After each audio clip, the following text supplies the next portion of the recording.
Welcome back to Guilty Gear Strive here at Frosty Faustings. We are live, and I do mean live with that Guilty Gear Strive, and this is the final, and I do mean final, Arc Revo Stop. We're going to get down to the top spot. Coming tomorrow, but I'm getting ahead of myself. My name is St. Cola. I'm joined with who now? You're joined with the Houseman.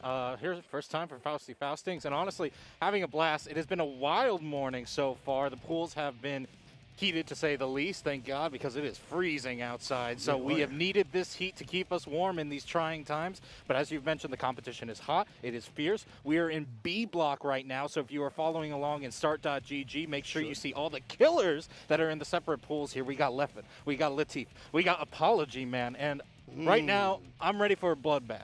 Yes. That's what you and the people are going to get. You mentioned all these great names. And again, it's because of the fact that we are in this qualification spot. There's only one on the dot.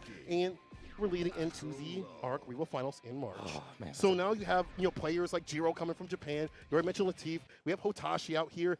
I haven't even seen half the players. I just saw, y'all just saw Slash be doing work. Yeah. I had to shout, "You carried!" Oh, my God. He knew exactly who it was. But right now, who it is Velvet versus Kibotsu. Hope I said that name correctly, but I am going, looks like we're seeing Axel and Nago on the screen. Yeah, cursed matchup to say the least. Axel's definitely gotten a lot to help deal with some of the pressure by creating his own offensive permissions. But right now, we're going to see really who's going to set the pace, and it's going to be Kibotsu early on, setting off with those wild cherries into the knockdown situation. But will he be able to keep this offense? And this matchup definitely got better for Axel. Way more cohesive of a toolkit. Than it really, it's much better, but this is all it takes. One good auto zone with the clone, gets in, 6H. Don't get ahead of me, that's decapitation. Bad situation. Dog has lost so much health. And then a bloody spin in. Oh, the slight delay into the dust, and that is a guaranteed kill. Round one goes to Velvet. Velvet just threw the Nago. We talking about your Axel. Yo, 6P. Not today. Start. Oh my God, the Abare. I know the stream's been ready for it, but we just started on mic here. You cannot be throwing violence like that. Kibotsu trying to stop things now, but really, yeah. Bro, I'm learning so much from this match. Just like that, it's almost a wrap. 6H, one more hit will seal it. And Nago is such a good closer. Blood bar also boosted down too as well. No anti-air right there. Still one touch. I really like that defensive play, though. The BRC made for a wild situation. Running right into that setup with the sickle, though. This might be Kibotsu's way to reverse the situation. Velvet stops it right away. The PRC sets him up for perfect anti-air option. But Kibotsu still pushing to the corner. Ooh. And then the over and done. Velvet taking game number one. Man, the interactions are really good right here. We see the auto zone with the clone, but also 5H can see these buttons preemptively. And arm him to Fukio in and start his win. Velvet getting the first W. Auto zone with the clone now. Clip. Kiboshi going way more to the skies. Force out the burst here.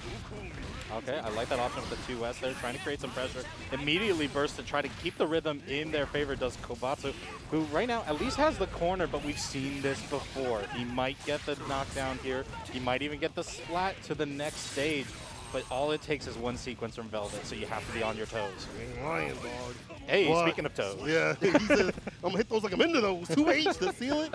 Back in business, and I like that. Get that good pressure going and force out these like one-touch situations. 2D knockdown, close slash, backdash. You gotta find a way out of this corner. Where's the exit sign? Hey, that's a way out of the corner by making your opponent the corner. Right now, Velvet suffering in this corner situation that we've seen before. Kibotsu still, just get the reversal thrown. My God, these 2-3 thrones can just make or break either side of the round. Side switch, I like this. Close slash, overhead, red RC, Axel Bomber. Gets the OTG follow-up. Yeah, keep locked up in this corner. Keep locked up. This is where you live. I want rent first of the month and utilities. Oh, super! Oh, no! Mice was mashing, so I find reversal. Is that enough? No, it's not. We don't have the resources. The YRC gets blocked, and Velvet takes a precarious round number 2. Good stuff right there, be able to seal it. And I like that they're looking out for that YRC option. We didn't see the burst off, wasn't on the table just yet. So them looking at that other resource was really smart. Now you got to find a way in to get the win. Far slash, the way you said that, It's so painful to watch every single time. And right now that burst saves Velvet from a reversal situation, but you're not getting any savior from this. Axel Bomber bringing us to the far side. Kibotsu leading with a nice life lead, but that PRC going to create a perfect opportunity for Velvet, and thank God he had burst. Thank God, or else we'd be in a do-or-die situation. But right now, other side of the corner, beautiful backdash into a fantastic sequence and gets Kibotsu their first game. Yes, I'm starting to feel a little bit. He's like, yeah. All right, so I'll start backdashing. How that feel? I'll start backdashing. How that feel now? Oh, he started to do the head tilt. This is why I love offline. You see these little tells, these nuances of the players and things like that. And we add so much to the story. But right now, call up in the corner. Let's see what he does to find the exit time. Once again, hard situation. You got to get that 2K to be knocked down. Maybe like a side switch. Rinsen trying to get the explosion. Back to mid-screen, though. This is good. Velvet getting clipped with the red RC quarter carry. That was a nice little bit of corner carry there. Kibotsu really doing well in those corner situations and challenging, but Velvet showing that he can do it too. Tries to bait out the burst, delays the offense there. There's the burst later on, though. Kibotsu trying to believe in this round, but I'm sorry, your faith is not deserved. Velvet taking round number 1 of game 3 here. Brother, it ain't Sunday. Got something better than Prey. 6P again? Oh, 6P for P for Prey. Right there, Velvet. Just so good at those round start options, but Kibotsu, it's really even between the two of them because Velvet gets a good round start, Kibotsu fights back really well as well, so it's really hard to determine how the pace will go, and we might be in the longest set in Strive history right now because of how back and forth this is. Considering it's Nago too, that usually explodes other characters. This is kind of grindy, and I think this is probably how you have to play this matchup. It's just 1 or 2 good exchanges for Nago to get in and start his oppression. For Kibotsu, it's just like, I have to keep you out, and even the enhanced damage, it's just not enough to match up the Nago. Counter hit, call in the corner, DP, heals, and 6H.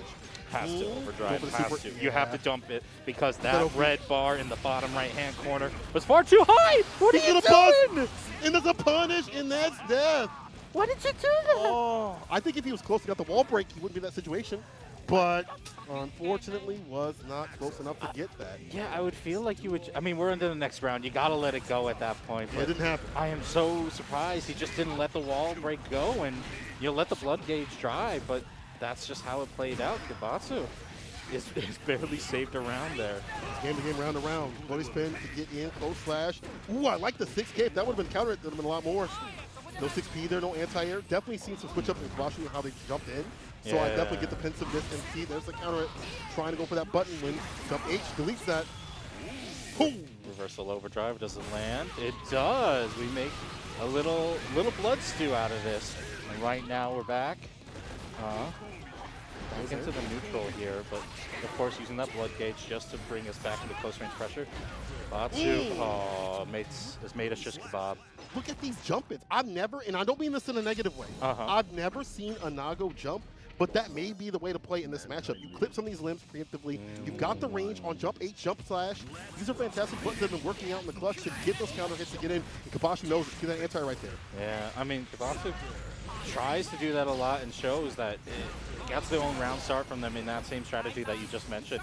And right now, Velvet's stuck in the corner there. Burst is still an option, but is going to have to find a good way to use it. Unfortunately, doesn't use it there and is still stuck here, but thank goodness the back jump gives them an opportunity over the clone, and that should be able to seal the round for Kibotsu. No? Oh, okay, last hit, yeah. Basically one way to do it, and honestly at that distance, it's pretty much a kill situation. However, we have seen Nago get one bloody spin in, or also with the clone. He's never over, so he's over. He tried the autos with the clone, using the fireball this character to knock down. Still will get it off the far slash Rekka. Goes for the bite this time. The midnight stack and count black. That means more specials. That is not enough to kill, not nearly, but when you use that Bloodsucking Universe, you get so much resources in terms of reducing that blood gauge, and because of that, yeah, Velvet was just able to bully him into the corner. Kibotsu making a last attempt out, but I'm sorry, not today. Round 2 going to Velvet. That 6P play, once again, it's a round start situation. This time backs off, and again, now that was so good. It's an auto zone with the clone. Get in the zone, auto zone, gets him in a lot of these matchups that are difficult against zoners. Burst, offensive style, stay up in the corner while another midnight stack from Cal Black. It's time to feast. I am the beast. Velvet 3-1. Damn, man, you're making me hungry. What are you doing here? What are you doing here? There's some good food out here in Chicago, Illinois, baby, a.k.a. Lombard, because we're outside, but unfortunately, it looks like Kibotsu's going to be outside of the winner's side, a little bit on the loser's side, but still can make that run later on. Yeah, it's definitely an opportunity. Obviously, the loser's side has a lot of potential. That being said, that is such a risky situation to be in. Potential to be out of the tournament? Oh, no, not like this. We're trying to bring positivity here, man. You're We're right, trying to be positive. You're right. But you know what? It is such a tough tournament to be in. And while there was a little bit of back and forth in that set in the early stages, I do feel like our Nago friend here just definitely got a good beat on the timings that his opponent was going for, and because of that was able to counter poke a lot better and get those massive openings. And because they weren't so aggressive, unlike some other Nago players like Test Your Luck, maybe for example, that like to go ham, that like to really abuse that blood gauge. Right. He didn't, so he was able to use that at those prime opportunities, get the damage he wanted for, and just really seal the deal. So good stuff to him, and he continues on into the winner's side. Yeah. But in the meantime, up next we have Dez versus Overhaul. Yo, shout out to my boy Overhaul. I was just talking to him. He's actually a friend of mine, a Nago player too. So if you're loving Nago, you're going to be seeing more. I talked to him on the floor, and I was like, bro, I hope I get to see you up on stream. And he's like, no, I don't want to be up on stream. And I'm like, because every time someone says they don't want to be on stream, they end up on stream. Absolutely. It happens every single time. However, you know, he's been a long-time Nago player. You know, I don't think he's too fazed by the changes. And honestly, if you look at Nago overall, the changes have just made him more interactable. He is still a strong threat. He is still a very great character. He just has moments where you can, with Punish 2S, 5H can now be crawlable or low profile. And, you know, Blood Bar gets boosted up, you can actually kill him. Yeah. Does that mean that his damage output and his other great tools are nerfed? Not so much. No, you have to be more careful when you play him. It's what's nice, though, and at least on the audience perspective, is that Nago was definitely becoming a character where you would just go ham and you would just see, did my opponent die before I got blood gauge? Great. Right. If they didn't, I don't care. At least the game's over. Right, yeah. Like, stress them out. At least, but now I feel like there's a little bit more of an intricate dance, a little bit more thoughtfulness behind the resource management. Some may argue otherwise, but you know, hey, I'm on the mic, you're not, so you don't get to say this. But that being said, are we getting another Axel versus Nago? Bro, if I see a Nago on the screen, 100% I would go Axel, even if I didn't play, because on paper Axel does really well. I think in this patch, despite we saw the previous. Listen, I guess are you talking about? Nago kind of ripped that up a little bit. Okay. But I do think that Axel has great things to say even previously in the other patches. And a lot of players would pick Axel in these matchups because on paper Axel would do great, keep this character out continuously. There's many things that Nago can't really do to get in besides if I get a clone into the Fukio after, yeah, I get my W, but you have to work very hard. However, the interactions in terms of what happens in the match, Nago just needs one hit. We just saw that previously. 1 or 2 hits gets a counter hit. That's 40% of your life, and then he's in. Axel needs a lot more. So you got to rip up the paper a little bit. Well, let's hope that paper stays true, that it's the word of God. But right now, Dez, keeping it simple, keeping with those air normals, and Overhaul making the jump in of his own. Not a great conversion, but at least gets a little bit of damage. Oh. And then, yeah, jump age. I like more air normal from these Nagos. Whiffs the D, though. Unfortunately, put back to square one. Got to find a way in. Bloody spin in. My God, that Beyblade is doing so much work in lifespan of this game. But here we go. Get the One Vision install. Interesting use of it. I don't know if that's what Dez was looking for, but hey, we'll have to let it rock. Yeah, you want to let it rock right now. He does. Oh, man, I was going to say he's bleeding. Overhaul was bleeding. And now he's definitely dusted and done the burst. Do you believe? That's a hero burst, but God willing, Death is a villain. One hit, Bloody spins in, 6H, tries to bite, but no, that's good night. Jumps and blesses the dome, the jump H, Dez. Good call out. There is that avenue of thought where, you know what, if I don't use burst round 1, it's really just going to waste. I'm not going to get it if I use it in round 2 late. That's true. So I can understand Overhaul's decision there for the burst, even if it seemed a bit desperate at the end. But you know what? It's back and forth again. Des keeping a good zoning game. And you know what? The paper is working, like you mentioned before. We're getting good zoning use. And right now, Overhaul is having an extremely difficult time of knowing when to press, when to not get whipped under. And Des, that was so smart, is just beautifully dancing with these normals. He's been just dancing. Look at that smoothness. Getting the anti right there, the follow-up. It's a wrap just like that. Des proving me. Was I lying to you, Chad? Come on. Come on. I don't play this matchup so much. I'm suffering. But again, all it takes is for Nago to get in, and we haven't really seen Overhaul capitalize every single time he does get in. And it is possible with this character. Even if you trade, you're close enough to you just do the damage. But Dez has been doing a good job, especially that second round, just getting anti-air, smooth, using PRC to get underneath the far slash. If I'm the Axel player here, I am worrying that game 1 is just studying. It's just labbing, essentially. Data? Waiting data, exactly, because my opponent is just trying to figure out that timing. That being said, Dez showing the offensive lead here, unfortunately not able to convert off of that counter hit, but at the same time, at least pushing his opponent to the corner, which is an impressive feat. The burst. This is the jump back fade away. RC bar on the side of Dez. Red RC for the extension. Exo Bomber. the wall pin just yet. No 2D, maybe too far out. Another jump back. You see that Overhaul's going for these midnight stacks with Count Blacks, the bite, the command grab to get something going and flowing. But Dez has been calling it out, and it's only really happening when Overhaul's lost so much health. Yeah, it's almost too telegraphed. Yes. If we're noticing it, that's a problem. Des right now gets the corner again. Overhaul Beyblades his way out back into mid-screen, but Des is just hoping to make a repeat scene of this situation. At least we get the air-to-air, but goes under and back in the corner we go. Is the reverse going to come? Not seeing a lot of defense here from Overhaul. No FD, no IB. All I see is victory on the side of Dez. And he, look, is a little bit confused. I don't think even the offense is the problem. It's just like the defense. We haven't seen a change up in FD or IB or anything like that. We haven't really seen reversal buttons too much from Overhaul. Just like a reversal grab. Nothing too often. Even the challenges we did see, we saw like a 2K going at one point and it did hit, but we didn't create any offense. Yeah, it's like so after everything. Yeah. That's showing that there's a bit of a simplistic defense that a player like Dez, who looks like a very experienced Axel player, can kind of take advantage of. Nice burst there to stop any offensive momentum going in, but hey, round 2, here you go. Now using it mid-range, I kind of like that. Instead of like full screen, using the mid-range, hide it a little bit, 2D knockdown, back to square one, trying to get this done. Auto zone with the cone, that's how. If he whiffs the 2H, there's enough recovery to hit him with the fireball, 6H, now you fall, in the bar back here from Overhaul. But Dez has quite a bit to play with too. Okay, Dez playing a bit more defensively there. Nice use of the PRC to evade the Beyblade. And right now, Overhaul is going to be working towards this corner. Okay, bar slash again in. Dust, you're dead. Oh, I thought 6H did not hit. Overhaul back to square one, gets hit with the command grab. Are we able to kill? No, we don't have that resource there. So Dez had a bar, but the snail from downtown. That snail is anything but slow there, my friend. Oh my god. Dez putting himself on set point already. Oh no, not like this. You see him back away, like Overhaul the minute he was about to back away, got clipped. Overhaul now, Bloody Spin's in burst situation though. Dez has good defense. You see him bursting at the right times, at the into space, and interrupting these buttons in this place so they don't come out continuously.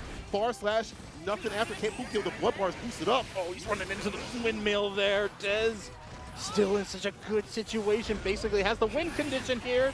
Right Sets there. up the wild cherry for a little bit of chip, trade air to air, and right now Overhaul cannot make a single more mistake. Who kills in? But the He baited super, it. did he block? Oh, punish! Put the RC right after, and Dash is under the 2K in play. It's in the game. This is, it's in the game. You should have watched out for it. He tried. I mean, he tried. that's the great thing about bar up in this game. Yeah. Is that you have so many ways to deal with defense. If you whiff something in many options, you can RC right after and stay solid, as we saw from Dez, and a backup plan. That's the difference between these two players. There's no offense, I think Overhaul's a great player, but you look at how Dez was operating on defense.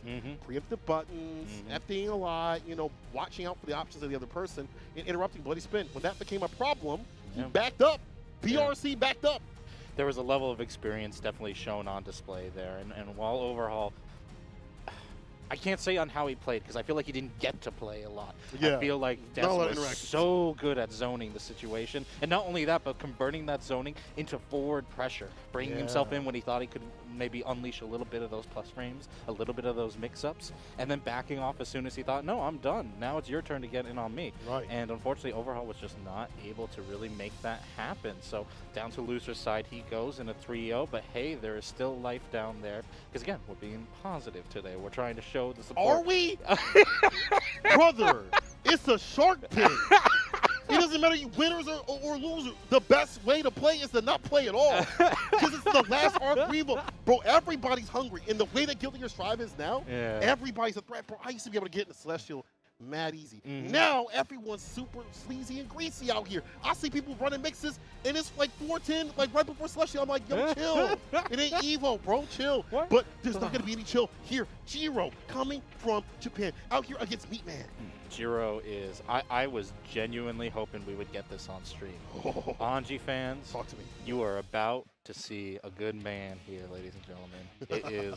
It is, he is one of the best, if not best, Anjis out there, without doubt. And honestly, it's one of those situations where, because this is a 1,000-man bracket. This is a Yeah. massive bracket. So you're going to get a lot of people who are like, I really like Guilty Gear, but maybe aren't as tuned in as the rest of those. Yes. And if you are not as tuned in to Jiro, if you do not know what you're about to experience, and you go up against this man on stream live in front of the whole world to see, well, God was just not looking upon you this day. You just got handed a tough deal, to say the least. It's going to be a tough deal here for Meatman, I ain't going to lie, because Jiro, as you had mentioned, is probably the best Anji. I mean, that's not a title we get to really attribute to a lot of people. There is like some Macmans and a few other Anji players, but when it comes to one that's been doing a lot of work, especially in these tournaments, it's going to be the likes of Jiro. And I think Anji this season, it happens every season, I should say, even this season. Every season, I feel like he gets tools. The first month, the Anji players are like, this character's great. Wow, he might be out of low tier, he might be mid tier, might be high mid actually, and then it ends up that he's not. However, I think he's more consistent. Got more bounce, pep in his step in some of these situations. Nagiha also getting a little bit more of that boost up when more of these combos, so along with more of that damage, access to corner carry, which didn't have as much before. I think the way that Jiro plays, a lot more aggressive than other Anji players, a lot more active with things that are risky with the overheads and stuff like that. It's been harder to react to as these seasons have gone on. That might help his playstyle, so we'll see how he operates out here. Yeah, absolutely. I mean, when you're playing a character of that kind of low tier, almost unknown status, despite being in the game since release, you definitely get a few benefits. One of which is, I mean, honestly, as Anji gets better and better, you just increase in power because you've already solidified yourself as this character. That's true. So you're not hopping on the bandwagon once this man gets top tier eventually. I'm not saying it's going to happen, but it might just. Yeah, and you never know. And the man is ready. He is so polished with this character, and you're about to see the polish shine right now, ladies and gentlemen. Game 1 starting, Jiro versus Meatman. Ooh, Pound Saw already getting the overhead. Nagiha. There it is. There, right there. Lock him in the corner. It's jail, no bail. You can't leave. Dust off Blue Twist in the burst. I mean, for Meatman has not been able to start any offense. 5H can get the double dash in. Okay. Nice use of a little bit of backdash there to create a whip punish. Not a fantastic follow through, and you really need that damage to sink in because right now we're seeing Jiro do massive amounts of damage there. Nice use of the RCs off of the Fujin to set up a frame trap that Meatman fell for. Round 1 going to Jiro. More with this character, bro. It's beautiful to see these people that can take these lower characters to the limit. Again, Jiro. Okay, now we finally see the punish from Meatman. You see Jiro kind of testing the waters a bit. Gets hit with a doggy arrow. Up in the corner you go. Out of the corner though is Jiro. Easy escape too as well. Yeah, you don't see him challenging a few situations where it might be possible, so Jiro's really biding their time. Gets a little momentum there. No challenge from Meatman. Was really looking to punish another follow-through, but right now Jiro is taking him to the corner.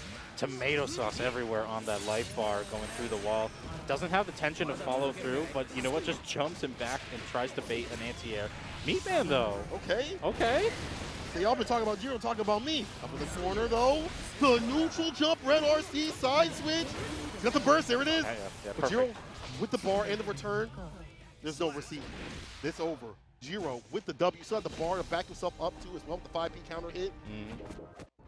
I really like the side switch there, preemptive, because he knew essentially a burst was going to happen. He couldn't kill without the threat of burst happening, so he had to just make that side switch. Right now, gets the raw Fujin right away, but Jiro has to back off immediately. Hey, dance for your life now. Set up the Shitsu, and Jiro offensive burst. Oh my god, he is just mauling this man. It's definitely getting grisly out here. Here's the throw though. Give it a minute with the close slash. 5H. Set a stack. Gets a 2D knockdown. Hold on now. This might be around.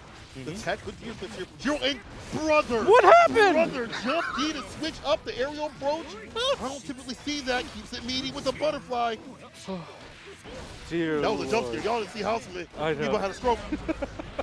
But now we're getting another sort of jump scare there. The raw spiral. Surprise didn't convert into bigger damage.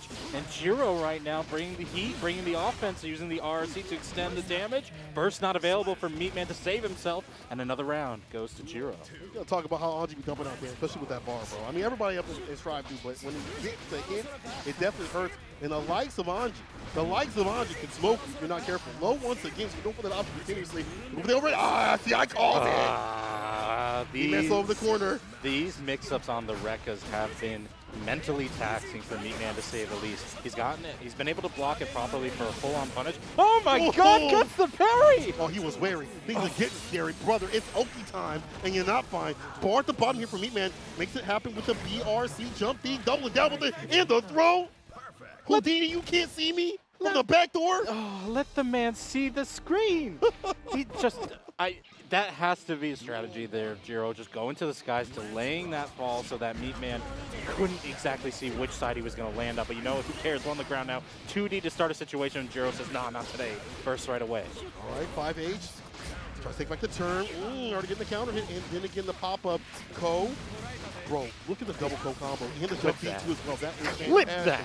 Look at this. Oh, yo, the RC. Bro, BRC, backdash BRC is so nasty to open him up, but Meatman did not get pressure too much in that situation. It's good. 5H. Hold on now. We talking about Jiro. Let's talk about Meatman. Turn this man into mush. Okay. Yeah, use the PRC to make that a plus situation. Oh, the backdash is from Meatman. Not sure whether to whip punish or not. Meatman making the approach, and he is just barely going to get danced through. Set up on the Shih Tzu. Oh my God, all these plus frames for days. Jiro just putting on the slaughterhouse, cleaning it up with the dust. Meatman is 1 round away from being knocked into loser side now. Meatman can't get cooked right now, I ain't gonna cap. But I'll tell you one thing though, you know, you see Jiro go up these lows, and now we see Meatman, if he could just like punish some of these lows a little better than Nagihas and stuff like that, could see more of Meatman in this tournament right here. Low slash, trying to bait out a burst, get the side switch, unfortunate, but still get the RC back to mid-screen. How do you catch that back dash? I don't know. I don't know. The man is just polished to a shine. That being said, Meatman looking like he can take this round, looking like he might have still life available. Did I just curse this man, Cola? Did I just sentence him to death? Through the wall he goes. Jiro gonna get a nice knockdown here. Nope. I can't believe it. He just dances right away. Dance your troubles away. 2P. Oh yeah, I like that. RC right after. Overhead. Got the bar at the bottom. This is Jump dead. D. Oh, sir. Of course it's dead. Jiro. 3-0 over Meatman. My God.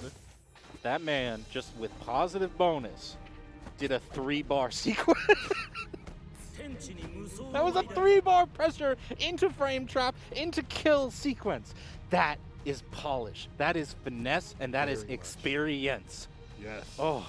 And that's what you like to see from someone who's been playing a character has not switched to like top tiers and stuff like that. Has not said, you know what, I'm tired. I'm tired of hurt now. Here we go to Happy Chaos. Now I go with Leo and stuff like that. You still see people working. But honestly, Strive is at a better position where these characters can work. Even before this patch, we saw Soul win tournaments. We've seen Axel win tournaments. We've seen plenty of characters take tournaments. Is it more rare? Yes. But it's still possible. And even more so now where I feel like the game is. Defense has gotten better. You know, your reward for blocking, which is really great. But overall, I do think that the game is smoothed out. Is Happy Chaos a problem? Yes. Is Ram and Leo still ridiculous? Yes. Absolutely. But it's more interactable. Maybe not Happy Chaos, but most of the characters. And maybe Soul needs to be buffed. And even then, I feel like those characters have been toned down in a way, in a good way, where they're not completely gutted. Where they're still very viable. God knows we've seen in some other games where strong characters get essentially gutted, and you never see them once again. You see that strong? I mean, previous Guilty Gears. Oh yeah, absolutely. Yep. But yeah, right now, I mean, we have a video coming up to show for some of our sponsors, so please sure to stick around and give some support and love to those who let us do what we do. Ladies and gentlemen, welcome back to Frosty Faustings. I am here with the St. Cola, of course, and we are about to go back into Guilty Gear Strive. They are still in pools. We are still in bracket B, so if you're following at start.gg, make sure you're following pool B. And right now, we're going to have a legend, a killer, a man of many names, but really the only one you'll recognize is Latif. You know, Latif, the best by far. By far. I love Latif. He is he's just a character. Yeah. I've never seen someone, I'm not going to play this game anymore, and then beat the game up right after, bro. You know what? But I love the tenacity. Yeah, I love that. Of it. Yeah, I love that energy. It's the mix-up that keeps giving at the end of the day. And honestly, the fact that he's here and showing off, not just trying to get the spot, but just showing off this game with his Zato is a great thing to be saying. But he's about to fight a fool of all trades. Now, that's not a diss. That's the man's gamer tag. Yeah. And his Faust, honestly, it's a character I love seeing come out on the occasion. Faust. Yeah. Really, really fun character when you're the audience. Really, really frustrating character when you're the opponent. Yes, yes. It's getting out better in some ways. Being able to push back on block is fantastic. Yeah, we're doing a button check. Okay. Yeah, yeah. But you know, being able to push back a little bit more on block is helpful because you get to set up more items. I think his game plan is a little bit more solidified this season. I think obviously with defense being better, it definitely helps him out being able to get more bar when you are blocking, because that's what you'll be doing with this character. You don't got no DP. You don't even got a 3-frame or 4-frame really to your name. It's just a 5-frame. And 6P is good, but it's also not as good as other 6Ps. I think he can do pretty decent in this match overall, but then Zando gets in and makes you feel like you can't. It's a one-player game. And I mean, really, it can go a one-player game in both sides of the equation, but just at different points. The corner is where Zando wants you to be. Right. He is going to just annihilate you with mix-ups from neutral to push you towards there, and then make you just guess over and over again. Faust, meanwhile, can make both players guess in the neutral with the item toss, and really that can really determine the pace of things if the Faust player is really ready to follow through on those items. But right now, Latif going to that single-player game that you mentioned, bringing us to the corner, already bringing out the Sharknado.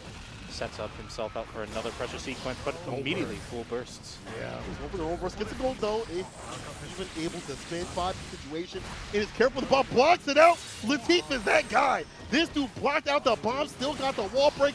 Air to air right there. RC's in, blocks, waits, and the super not even connecting. Leapfrog, you're down to the ground. Latif with 1 round. Oh my God. Brother. What? He threw everything. He threw everything he had against him, and Latif was ready. I'd be scared out of my mind I'm at like, this nah, point. bro, just take the control, though. Nah, fool of all trades, so hold on now. Let me see Buddy cook. I know he can do something. I'll keep it immediate. Again, and now we see this here situation. The super, you gotta block the whole sequence, my friend. That's colossal. Help! Oh, God, no. Whoop! Clap, clap, clap, slap, slap, slap, right into the wall. Bursts again, but more out of desperation than anything else. Invite Hell sets up the last bit of I don't even know what happened there. He set up the Scarecrow. Bro, What the hit him? leapfrog. Autocorrect, bro. He autocorrected. Nah, Latif, bro. He's different. I saw people complain about fighting him. They're like, I don't know what this guy is on. But this is, I mean, we've seen Latif maybe not reach places where he wants to be, but I think that's pushed him to, you know, be like, I got to work harder. You know, he was, I'm not going to say he's feeling himself, but he definitely was so dominant out in EU. Then we see him not make the results out at EVO, so now he flies out here to Frosty Faustings. One more spot. You can see him get nasty with a double jump D, my beloved 6H. Another 6H. About to seal it. Okay, a little bit of a, I feel so bad for Fool. He is definitely suffering from that one-player situation going on. Latif's offense has just been so fantastic, as well as checking a lot of the random situations that a Fool can set up. Yes. The bomb, the checks, even just the wake-up overdrive into PRC you saw Latif was ready for. And right now, unfortunately, it looks like a Fool of all trades. It's just become a trade in this corner. Sets up for the bite, big chomp. That's a big shark. Look at this. Just one more hit to do it in. Zando having all this range, so many ways to close it out, the 2S, to put this man to rest. Perfect from the side of Latif. You can understand how he knows this matchup. Stopping that win condition of this character where he can get the items out and about. And that's what you want as Faust. And honestly, Faust has some good things to delete Eddie off the table. Yes. Please stop it stable. Dog is getting dusted, brother. 6H again. Oh my God. Here we go to the corner once again. The PRC sets him up. You know what? Full of trades. Tries to get out. Gets offensively burst into the corner. And right now, it looks like the man just has no answers. Invite Hell sets him up low. Frog takes the final bite. And this will be set point. I think that's the 3rd or 4th perfect we've seen in this set so far. He plays the likes of Apologyman consistently. You see the game planning here. Even saw the FD bubble immediately. He goes for the command grab. Look at this. Again, Sharknado. You can't block a command grab. Gets clip meaty with it. No vegan all season right here, Latif. No super, though. Yeah. Trades has got a chance. Yeah, you can set yourself up real nasty here. Just throws out that situation until you can get the corner immediately. Loses Eddie, but has the PRC to get to the air. Air throws him down, and that'll do it. That was another perfect. He got the second hit of the combo and looked over He wasn't even done pressing the buttons. He was already looking over like him. At him. Latif is different, bro. Latif is different, and that's where it can. that was brutal. That was brutal. That really shows like there's something I've been talking about in a separate community where the concept of defense is a lot more difficult and a lot more varied than I think a lot of people take for granted. That's true. And you were seeing, honestly, to his credit, Fool was blocking quite a bit. Yes, that's true. He blocked quite a few mix-ups. He had some really good blocking, but there was so little opportunity to challenge, and where they existed, he just didn't have it. And because of that, it made for that one-sided scenario.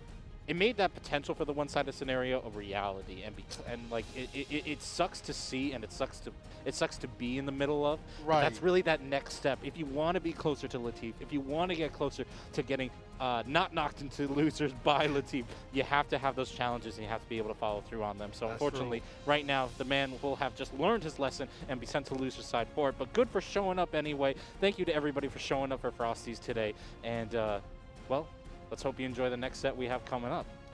Solstice shining up on the screen here real soon. Been seeing Buddy play Guilty Gear Xrd happily in his element. I think he got winners top 24 for that this week, and he's looking for more throughout here for Guilty Gear Strive. Very strong. Lately, I feel like he's been overcoming a bit of like a roadblock that he's been entering a little bit. If y'all remember a couple months ago, kind of as every competitor does, hit that roadblock where they're like, dang, what do I do now? How do I get better? I'm not getting the results that I want.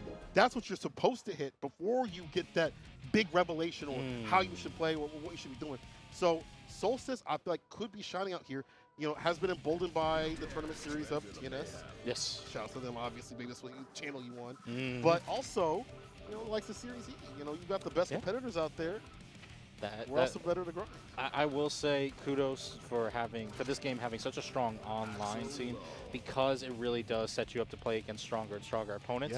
But I will say the offline scene is where you get to do those first to 10s, first to 20s, first to 100s. And I will say, y'all, if you all are watching at home, thank you so much. Thank you for tuning in. But you are missing out on something for not being here yourselves. You are missing out on the experience, what doesn't happen on stream. Right. Just, like, we're showing you what hopefully is the best of the best, but man, there is so much even happening off the stream. No, say it right. This is the best of the best. This is the best of the best. It is you got best. the Evo champions, Combo Breaker champion, or tomorrow, we're going to crown a Frosty Faustings champion. Who do we have battling against Solstice? Yeah, that's true. That's true. It is.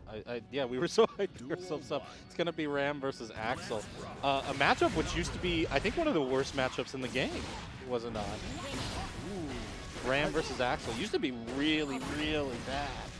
Man, he's been so long, I forgot. But hey, it's looking like it's just as bad right now. I mean, Axel definitely got some buffs, but defense is still lacking up and slacking. Unfortunately, Souls puts him on the wall.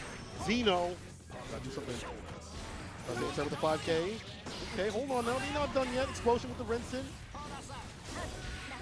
Okay, a little bit of baby whiff punish there, but trade not in Zeno's favor. Solstice taking round number 1. And honestly, you can already see even the origins of why this is such a bad matchup at times, because of that corner pressure that is so safe for Solstice to get used to once they get the corner. But Zignoe right now really fighting well and keeping themselves out of the corner. Dash cancel. Oh, the jump back fadeaway off the jump K in play. Jump H, but here's the Solstice coming immediately from Zignoe and the red RC. Oh, we trying to shimmy? Oh, that's... I'm surprised. No not punish that, yeah. Definitely negative. Solstice didn't have the right time, but still, we get that push out of the corner, which is just fine. Yeah, we're just pushing our way, bullying our way to the corner. Solstice making for a longer round here, but at the same time, still feeling like they're in at least good control right now. Not letting Zignoe escape this corner, getting thrown once again. Burst is available on both sides, but against Ram, when do you even burst? Brother, this is the worst. You asking me a question I don't know the answer to. I'm going to be real. Look at that. Burst sync combo up in the corner into the super. This is going to seal it. And you've had extra damage just in case. Solstice. The erasure of Zeno's health with the quickness and just another day in the office. He's one of the most aggressive Ram players. I really like his play. But one thing that he's been developing, and I've said this for like almost over a year, or well, I guess it'd be a year or so since he's been playing, is that his defense has gotten better. His defensive choices have gotten better. So when he is put on the back foot, if you see it here, we'll see him be able to survive a lot more. And I think that's what he's been maybe lacking up in his repertoire. You know, before you see him, you know, a lot more aggressive around start. I feel like now he's a little bit more analytical. Yeah, patient. The patience there, looking for a way that Zignoe could have tried to escape the corner. Zignoe playing patient themselves, but it's not netting them any as well results. Solstice getting a good knockdown in this corner, finds a burst. Actually does the impossible. But 6P, still a dangerous button calling out the RC approach. Zignoe gonna pop in the corner here, and Solstice taking another round. Yo, I like that fadeaway, finds a punish, using the RC to fade away from a jump H, knows these sequences, so it's what the defense I'm talking about. And you're starting to put this together with this character that already doesn't have good defense. You're looking for like super and stuff like that, reversal button, but like you're finding other options. We're gonna find an option on this corner, so you know, air to air right there. Overhead, clip the button. I like that RC right after. Nice fadeaway. You can jump H with a reach, but still, this is good. This is actually good for Zignoe. The scramble, that should be okay. Yeah, tries to bait out the burst. I respect it. Here's the thing. Zignoe in that one round alone was able to create so many scramble situations that Solstice really did look uncomfortable with. Right. And that can be the situation when you're playing more passively, is that when something happens that you don't expect, it can really throw you off guard when you're trying to just react. But right now, Zignoe, oh my goodness, what a reversal of fate. Yo, Zignoe kind of cooking right now. Gets the side switch, interrupts the back fist, ankle, check your wrist. Ooh, and the double axe bomber. Bro, the damage is getting done here. Zignoe looking to create an upset, the air throw, bar at the bottom. Let me not prophesize no demise right now. It's not over just yet. RC's right back, and just like that, we got a game to game. Could you imagine? Houseman, look at me right now. I'm looking at you. Could you imagine? We talk all about Solstice, and Zignoe said, hold on, what about me? Yeah. XenoAme, hold on now, what about me? No, Zignoe is doing really good. Maybe go up an octave there in that last round. Turn on my volume, let's go. Listen, you know, homies be homies, but he dies.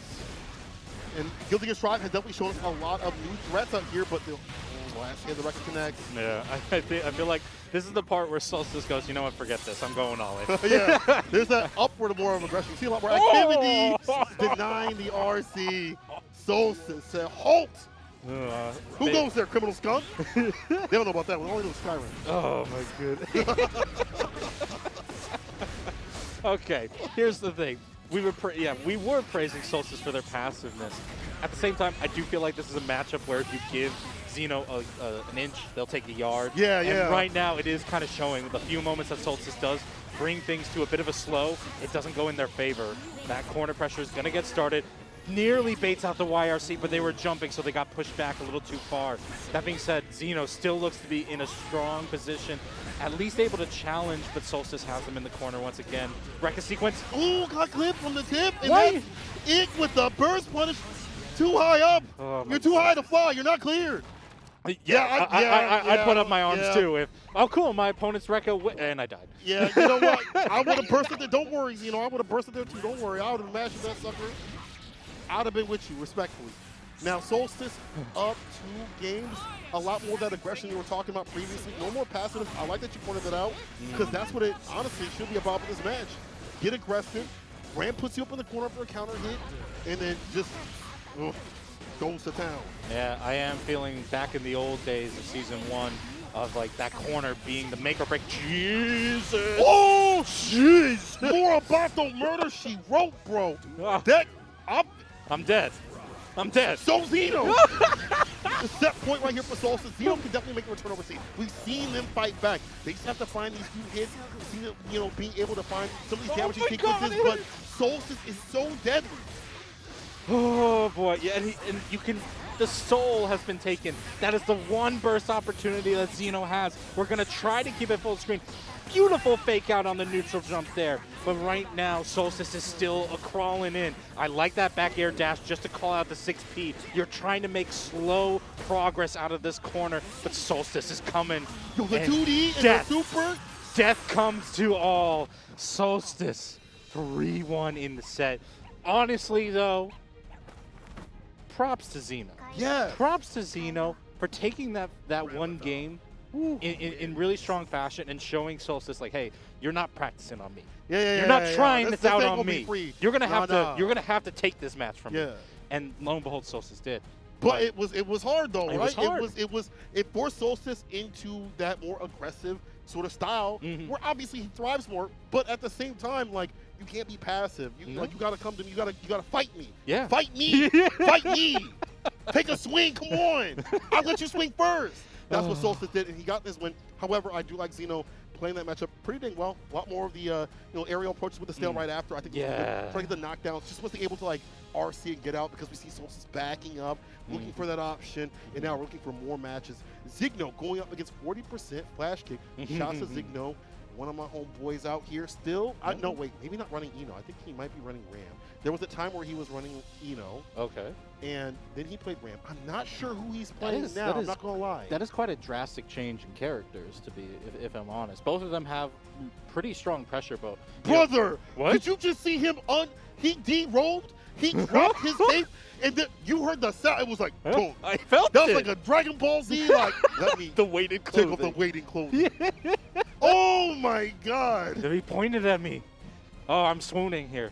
By the way, shout out to Blitz for sponsoring 40%. I believe he newly added to the team.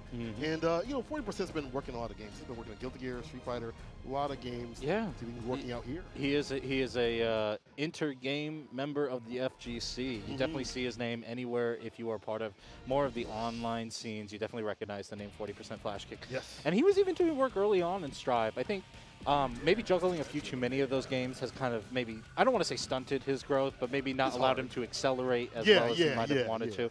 But he's still a very strong player naturally. I think, he's still playing, I believe he's still playing Giovanna. Yeah. That's where we've known him for. He's won some of our local events too as well in Chicago. He's done very good, fighting against our top players out here. Only like maybe a tier below, like some Macho. I guess Hotashi was out here. I didn't even know Raza was out here. So I talked to her today. She's like, I live in Chicago. I'm like, what? But, we do have a strong scene out here, and he's not super far away from that. It's just that practice and that approach that he's going to have to put on to get to that next step. It's a large gap, but it's doable. And you know what? You never know when that next step, especially from the outsider perspective in on the player, you never know when that's going to happen. You see a player that you've seen a million times in a bracket, and then suddenly they have that right rival, they have that right opponent, they meet somebody offline or online, usually offline to be honest, and it just pushes them. It makes them realize what they've been missing. And so you never know when that can happen. So always make sure to keep a lookout for those players that are just on the cusp of something. But right now, we're going to be seeing, as mentioned, Zignoe versus 40% Flash Kick. We're going to be seeing, it is the Eno. Oh, you brought it up before. Yo, Zignoe, hold on. My boy going back to his old bay, his old fling today. And honestly, he's one of the people that had stuck with the character longer than most other people with this, before he dabbled in other characters and switched around. I'm not sure how much he's been practicing and playing, but I'm sure that when he does play, he can make some waves. Last year he came through, did pretty dang decently. This year, I'm sure he'd like to go much further. And Eno has been buffed. I don't want to say she's been like highly buffed. Her movement's a lot better, so it's not so linear, which I think is a big problem for her. Like now you can kind of break easier and backdash a bit too. I feel like the system mechanics again will help her out a little bit more. But we'll have to see how this operates because most people have dropped her. Daru, Don, who else we run this character? I can say more names. I can say few names because so few play her anymore. Exactly. She's definitely a character that has gone a bit by the wayside, but that might even go in Zignoe's favor because that means you can throw out the more unexpected mixes, which this character is notorious for. Yes. So, and if I don't see a Megalomania, I will be sad. But anyway, let's rock. Let's not do that. I'm gonna break this table, bro. Hit him with a door. Let me find out. 2D knockdown, keeping it with the Beethoven, needy as hell. Ooh, this movement option you mentioned going in their favor, but right now 40% Flash Kick having that poking option there converts decently into their mid-screen here and is going to just bully Zignoe into the other side of the corner. Dash, giving them all the close. Red RC, YRC, burst though from Zignoe. We're using all the defense now for the offense. Don kicks in, corner position. Oh, who dashes when the pressure is that high? 40% said I'm about 60, 70%. My full power, my full potential. Okay, burst themselves to try to get out of a dangerous situation. Zignoe right now getting juggled for days. What's up, dog? That's what's up. Got the back throw into the PRC. Not enough to kill here, but right now using that chemical love to keep at a poking distance. Sultry dances in. YRC stops that pressure, and 40% flash kicks is analyzing their approach. Side switch, wasn't able to finish it off. One more touch. Double dashes in, gets a close slash. That's the win. Brother, it's probably hard because you're so afraid of them stopping their dash and then hitting you with like 6B, 5B, even like 5H, just defense situation backs away. Like 40%, he's a dangerous boy. He knows that 5H won't hit, it's gonna hurt. Yeah, wasn't able to fully convert there, but you know what, at least able to get this corner situation. Risk is dangerously high. Thankfully, Zignoe is able to get out with their own offense, but the risk is just still monstrous. The purple actually cashed out, but had the burst available to make it safe. Oh, YRC right back, yo. I like it. Flash just reset the neutral a little bit. Double dashes in once again. Zignoe on the ground. He might be going down. When are we going down? Oh, there it is. Okay. Okay. Drop the pick up. Not going to stop this pressure. Bar back up inside of the Flash, but no real Oki. Like the interruption from Zignoe. Ooh, nice counter hit opportunity here. Sets up that situation. Well, RRC to, yeah, just give themselves one more true sequence here. Oh! Okay, baiting off the burst. Toxicity, chemical love. This is so dangerous right now. Yeah, you can go in with the dive bomb. The doggy dive bomb! The doggy dive bomb. Yo, Zignoe, you nasty. Oh, I'm sorry, 40% you nasty for that. Zignoe's like, I know Zignoe said that too. Yeah. Oh, my man, he looking at the crop, bro. You gotta wait till game 2 though. Hold on now. Okay. Zignoe ain't no pushover. And I'm sure they play each other too, once again, being from the similar Midwest region. I'm sure they play each other. I'm sure they run into each other at tournaments, if not obviously in the tower system. But you see 40% kind of feeling himself. This not the kind of energy you trying to fight out here. That's true. That's true. I do think the Ramlethal, an understandable pick. The mix-ups were good with Eno, but the damage was not. You were just not able to keep up with those three touch situations that 40% with their Geo was pulling out for you. So Ramlethal with that extra damage, a little bit of better mid-range zoning, might be able to stop flash kicks from getting anything started. That 6B is a nice start. Yeah, that's definitely going to help out with some of these dashes. Counter hit corner carry just like this. Far slash 5H just like that too as well to stop this character. Already look at the comfortability here from Zignoe. Red RZ, nice challenge though with her activity, but the gold burst back face from down. Bro, she sped up. She broke some sort of speed limit there, and right now about to break the sound barrier. Lasers away, not going to be able to destroy the entire life bar, but zero. Yeah, I mean, that's just no health. You have no health to lose there. That was way too quick. Oh. He goes to school zone, right? You have to calm down. Give you a ticket. Think of the children. Think of the kids. Oh, the dash hit from the middle. Nah, Zignoe has the same sort of movement that he has with like right here with this character. 6-8 short sit, 5K, red RC, gets into overhead. You're almost dead. Close now. Close slash, short sit again. Oh, but nice Labari challenge. Flash kick. Okay, get the spiral off, but right now I think 40% is just trying to find an opening, and Zignoe's defense was very good. Gets opened up at the last minute and dies to this frame trap here. I say dies, has a little bit of life left as they go through the wall here, but it is Geo. It is one bar of tension, and the burst saves 40%. Wow, Here, nice bro. hit. Wow. The lockdown. 5K. Swords and explosion. Oh, that locked him down. You can't leave. 5H, doggy arrow, back swing from the plus frames. Zignoe just swings one touch, trying to get the aerial approach, and will do so. I was looking maybe for an air throw or jump E, but easily done here from the side of Zignoe. This is wild because he's been known for the Eno, but look at how comfortable he is with the Ram. Yeah. Honestly, you see a bit of an overlap in the play styles. Not for the tool set, obviously, because the characters have widely different tools, but more so in where they want to approach, how they want to approach. And honestly, the biggest difference is the mid-range and the damage. The damage is just so much more consistent with Ramlethal, whereas I feel like with Eno, they're getting small amounts of damage for each mix-up that they throw out there. And right now, Zignoe is loving this life lead caused by that damage increase, but, you know, even in the quarter, they still have the life lead. They're still allowed to play a little bit more passively and let them run into our damage. I love that extension with the explosion right there, burst. That might have been a hero one. Once again, Zignoe might be a villain. 5H gets the dust. We take it to the skies. That was gross. The reset into the dust was unnecessary amounts of violence. baits the Moribato, but not close enough to make it hurt. The dust is going to be the last mix-up they need, though. Flashkick takes the round in, I'm going to say it, degenerate style. Absolutely disgusting. I'm sure this kind of character, like, you use a Geo like this, because Geo players have been hiding. In plain sight, this character is ridiculous. Double dashing in again, close situation. Oh, this is bad. Gets the wall break. This needs more bar. Here with a side of a flash, but 6P, anti-air, still in the game. 6B is the savior of all Ramlethals. It is such a good defensive button. And right now, unfortunately, it is not enough. But that might be enough. No, it drops. Dropped out. Oh, no, you see that? Unfortunately whipped. It's 2D. Unfortunately whipped, and I've seen a lot of Ram players say that that's not the best button, and another does to do it. You gonna pop off? You gonna pop off? Not yet. He's cracking it. He's playing the gin. He's playing the gin. Now I'll release 100% of my power. I think it was 40% flash, but it'll be 100% flash kick. Okay, showing off the elbow. Brother! What did I do? Cameraman. What did I? What? Cameraman. Hello? Giving swinging at me, giving bro. this time. There he said, I don't care who you are. That 2D was nice. Your grandma, I'll catch you. 2D round start, flash kick on game point. At least gets the side switch, even if it drops there. The 6P going under the sword toss. I like it. Very smart. Zignoe keeping it much closer. CQC is C. There's the air-to-air right there. Pick up with the 6-8 source of situation. Zignoe's like, it's not done yet, bro. Okay, gets the raw jump in. 40%, not as clear on those anti-airs as Zignoe has been. Okay, yeah, didn't have enough bar to really make it hurt. I feel like 40% could bring it to now. Never mind.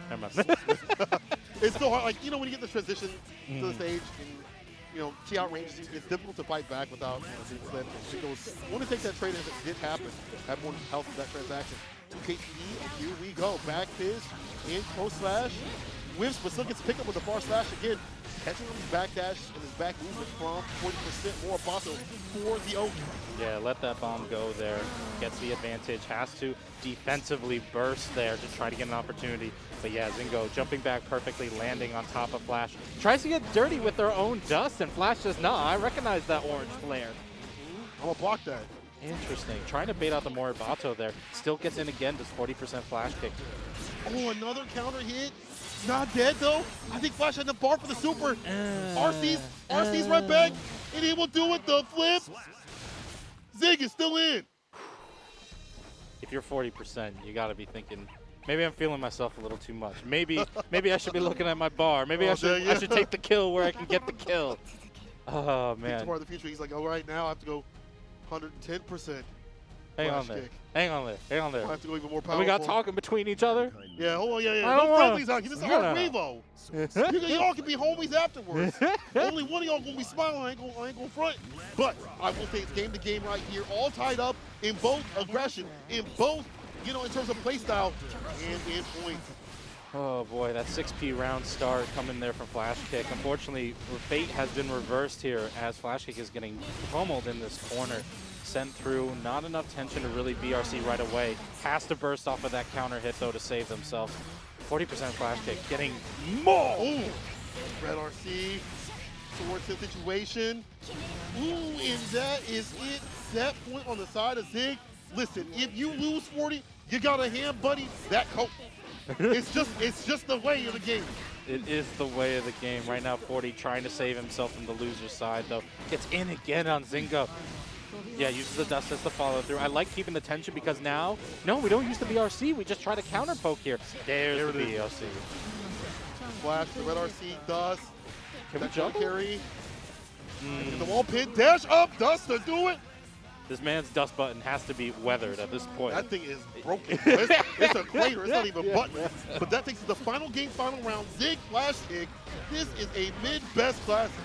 Oh my goodness, right now, 40% going all in, cashing out on every opportunity that they can. But Zignoe having a fight out of the corner there, the Rekka situation, actually catching 40 flash kick off guard. Now we're in the other side of RC to keep this train going. And then the YRC brings it to a halt. Oh, beats out the burst. This is the worst. Check the red 5H. Corner carries the talking talk to decent situation. 40% in. Bottom bar the side of Zig, though. It may not matter. 40%. It's not going to get 100% of that victory. Hey. Pops off in style. A close match. Aw. Hey, there we go. Show it off to the fans. The Goon Slayer. Is that what that says? The Does Goon it? Slayer. You yes, wore it that? says the Goon Slayer. You calling your every opponent you beat a goon? All right. That's the way it goes in fighting games. All right. You know, as long as you leave the insults in the game. As long as it's in the You game. know, I'm you trying know to what think I'm back if I've ever lost to 40% now. Am I a goon? Is that what it is? I have. Oh, dang. Well, we have the Goon Couch here. Hopefully you're enjoying all yourselves today. As you probably know, as you should be aware, you are watching Frosty Faustings today. The Guilty Gear Strive pool situation. And again, as you mentioned before, this is for the last Is it the last qualifying This is the last spot? qualifier. Oh, my God. There's no other qualifier. That's why you see everybody coming through. I see Zando coming up, even though he's already qualified. He's just ruin people's days. I actually talked to Umi about this. I was like, Umi, why are you here? Why are you? She's just like, I just want to come out and play. I'm like, I like that energy. I highly respect that. Yeah, Because I believe you have to fight that person anyway. So let them play. Why take them out of the tournament? Yeah. Let you have that practice. If you can't beat them here, you definitely ain't going to beat them at the finals. Yeah, that's very true. That's very true. This could be the last opportunity before that final situation to get some offline practice, which is so essential. It is a make or break for a lot of already strong players that jump to the offline strength. So, you know what? I'm glad to see we have 1,000 people showing up for this bracket. Insane numbers. I wonder if that is the biggest offline. I don't think it's the biggest offline because it's probably Evo. I think it was only a few numbers below Combo Breaker. Oh, I think it was only like sub 20 less than Combo Breaker. Can you imagine what Combo Breaker's going to do later this year? If Frosty, which has grown significantly, shout out to Frosty for that too as well. This event's Can you awesome. imagine? Even for gear alone. Yeah, when people are not afraid to go outside in the cold. When they like, you know what? I might come out to a tournament when it's, In fact, we had 2,000 supposed to show up, but 1,000 just died on the way here. Oh, that's why. The freeze. Oregon Trail. They don't know about that. Kids be like, what's an Oregon? Is that like a TikTok dance? Oh, God. Don't even make me. I turned 30 this week. You don't 30? need. I turned 30 Brother, this I'm week. 35. Damn. I'm old. See, People are like, oh, say you like 18, 19? Yeah, What you are know you what? talking about? No, you know bro. what? You know what it is? I've My looked back 30. hurts. I've looked 30 since I was 20, so don't help that situation. I mean, but that's the age you'll stay there at least. That's true. I stay That's looking true. like I'm a 17, 18-year-old, and they look at my car. But right now, I'm No, looking no. at Zando. Rock. Yes. Max. And Rockumax going with the Baiken pick, actually. Okay. All right, that's a good character right here. And Baiken's a character everybody keeps saying, no, she's good. It's like the Anji situation. She's not as bad. Oh, But, yeah, like, yeah. Hold it's on a now, character, yeah. It's a character that people's like, nah, it's her time now. I swear. And I feel like I don't see that in the results. Yeah, I don't really see her winning full-on tournaments. We see her in, like, top 8. Yes. Top 4s. Yes. But we don't see her in any tournaments. I think there's some weird matchups that she has. So I think Happy Chaos is a pain. Maybe Ram and Nago are still. I gotta check with both sides of the players. Well, we're about to in terms of find that. out here. Yeah, this will Zando. give us some coming of that. It's Zando, bro. It's wild. Another player that already qualified, coming out here just to ruin the dream of Rock. Oh, yeah, very familiar with Zando's play. Definitely the progenitor of the corner control mistress that is Ramlethal. Yes. And Rockumax trying to keep themselves from that corner situation, bring out the Tagami, but no. Oh! Base out the burst into the super to seal it and steal it. Zando with a very dominant first round. And you mentioned that corner pressure and how he's so focused on putting you there. You saw that in the salt mines early. Yes. Super dominant. Barely ever lost. Because So of he stopped playing. 5P counter hit. Corner carry again. Flip situation. Not done yet. Ooh, it gets the maximum amount of damage. Land it in time to stay fine. 55%! This is Baiken, but this is also Ram. Oh, the lethal's dead. in the name. The lethal is in the name. Oh, he's dead! And he's bored. Look at his I'm face. so bored right now. Zando's also one of the nicest people. Yeah, okay, He's okay. also got a hilarious, his sense of box humor? is like, well, his box that he plays on, his Okay. arcade box is like, it's like made out of like cardboard. What? Like that. Like if it rains, Okay, he's done. Do we have to have a fundraiser for Zando here to get him to anyway, Brother. we'll talk about that. We'll talk about the logistics of that in the meantime. Because if we talk any more about anything but this match, we're going to miss it. Another round goes by like that. Man, I promise you, my eyes are watering because of the fact that I have allergies. It's not because I'm crying right now. But Zando, I would be crying if I was Rock, bro. Everything that Rock's trying to do is just delete it and defeat it. Plus frames again. Whip still gets it, hits on block, and that adds up. Risk gauge is getting boosted. RC, the lows, the blocks, though. You thought you could lead, dash up, throw. God, that damage thanks to the purple gauge up there. Zando goes in. Okay, creates them, puts himself in the corner. But does Raku? No, I didn't even get to finish my sentence there. I was gonna ask, does Raku have the ability to gain that corner control as well as Zando? The answer is no. My man's looking perplexed. He's like, dang. Ooh, he like yeah, you know how you eat wasabi and it just hits your nose? My man's ooh. Ooh. Oh my goodness. A little bit too much. Maybe I bit off more than I could chew here. Right now, Raku, hoping he didn't bite off too much, has one more game in him, but Zando is looking to make that quick. Look at these exchanges, like the template, like right after. Okay, tech, I'm gonna 5K, and then I'm gonna get this counter hit play into the super. This is so nasty. Gets a hard knockdown here, and essentially guarantees himself a corner situation. But good jump back from Raku, has the answer there. I want to see more of these jump slashes. Goes Onsen. Throw, OTG, Red RC. Try to base the burst, yeah. But the dust is done. Zando, one away from victory against Rock. But I like that Rock's going to the air right there. More jump slash, fantastic weapon for this character. He was Onsen too as well. Getting that right range, but Zando's disallowing that. So much grounded pressure, disallowing them from even jumping. That 5K is such an essential tool there for Zando. Oh my God, swiping away, saying, "You are not leaving today, sir." Zando. Hey, he's out. He might be dead, but he's out. At least I'm in death. I am free. I'm dead, but I am free. Oh, but you know, it's not over yet. Again, I want to see what happens here with Rock. Kabari pulls him close. The throw, though, Zando with the OTG. It's over. 3-0, proving why Zando deserved a seat at the Arc Revo Finals. So dominant, so knowledgeable, and again, that corner pressure, the position that he likes to put you in the prison. So fantastic. What can you really do? Even you leaving is actually a big win, considering how focused he is into putting you there. But he has elements, if you do leave, will catch you. Yeah. As we saw previously. Yeah, so, you're not getting out with a little bit of toll of life. Oh, man. I will say it is like coming back to the old days because you know, like Zando has always had that set. I feel like since they've come in on the scene and like, I will say Ramlethal, I almost think that Arc was like looking at Zando in particular because they're like, man, maybe her corner control's a little too good. Maybe Ramlethal's maybe it's a little. Just a smidge too good because it definitely did get nerfed. It definitely there's you some can interact elements. more. There's an interaction. There's a two-player situation going on there. But Zando has adopted very well to it because I've noticed that there's a few players who really did excel in a similar way with Ram, who dropped the character because she lost that control. Crazy for that. Actually, wow. Actually, wow. You do have to think more, and this is one of the things that SQ, when I watch her videos, you should watch her content, really points out is that, you know, the character's still great. You just have to think about your routes more when you put somebody in the corner and your pressure up in the corner. But speaking about routes, and the man who is that man, he is that guy. CLG, Apologyman, coming up on the screen right here against PsiSmasher. PsiSmasher. Okay, I read it wrong right there. It is PsiSmasher. Okay, Apologyman against PsiSmasher. Let's see what happens here. Apologyman, we all know him. We all love him. The absolute boss at the top. You know, everyone says Nage and stuff like that. I think Nage is a great player. Yeah. You look at results, it's Apologyman. We've seen the people he's taken down. He's taken down Umi and Otaku. He has been in top 8 positions consistently in a lot of tournaments.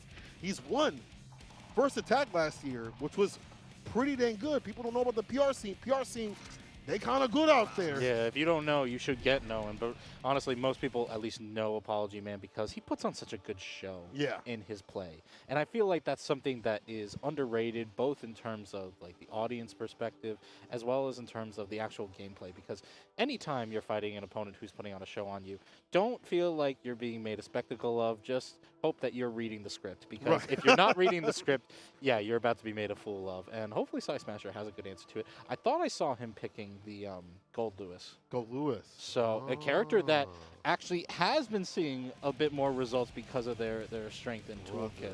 That character. That character. Ridiculous. I love it so much. The quote for me is, you get hit, you die. You block, you die. What do you do against Goldlewis? Like, it is... He has remarkably strong matchups and remarkably poor ones, but I don't feel like... I don't know if Faust is one of them, to be honest. I don't feel like seeing this one enough.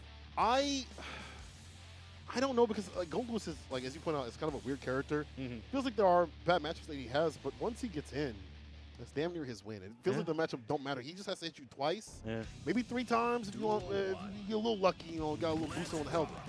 But I do wonder how this matchup goes. I don't get to really see Apologyman or many Faust players play. You know, it's really just Apologyman. You know, Lurie and the likes. CP, shout out to the homie. But we don't get to see a lot of these Faust players. Oh, my bad.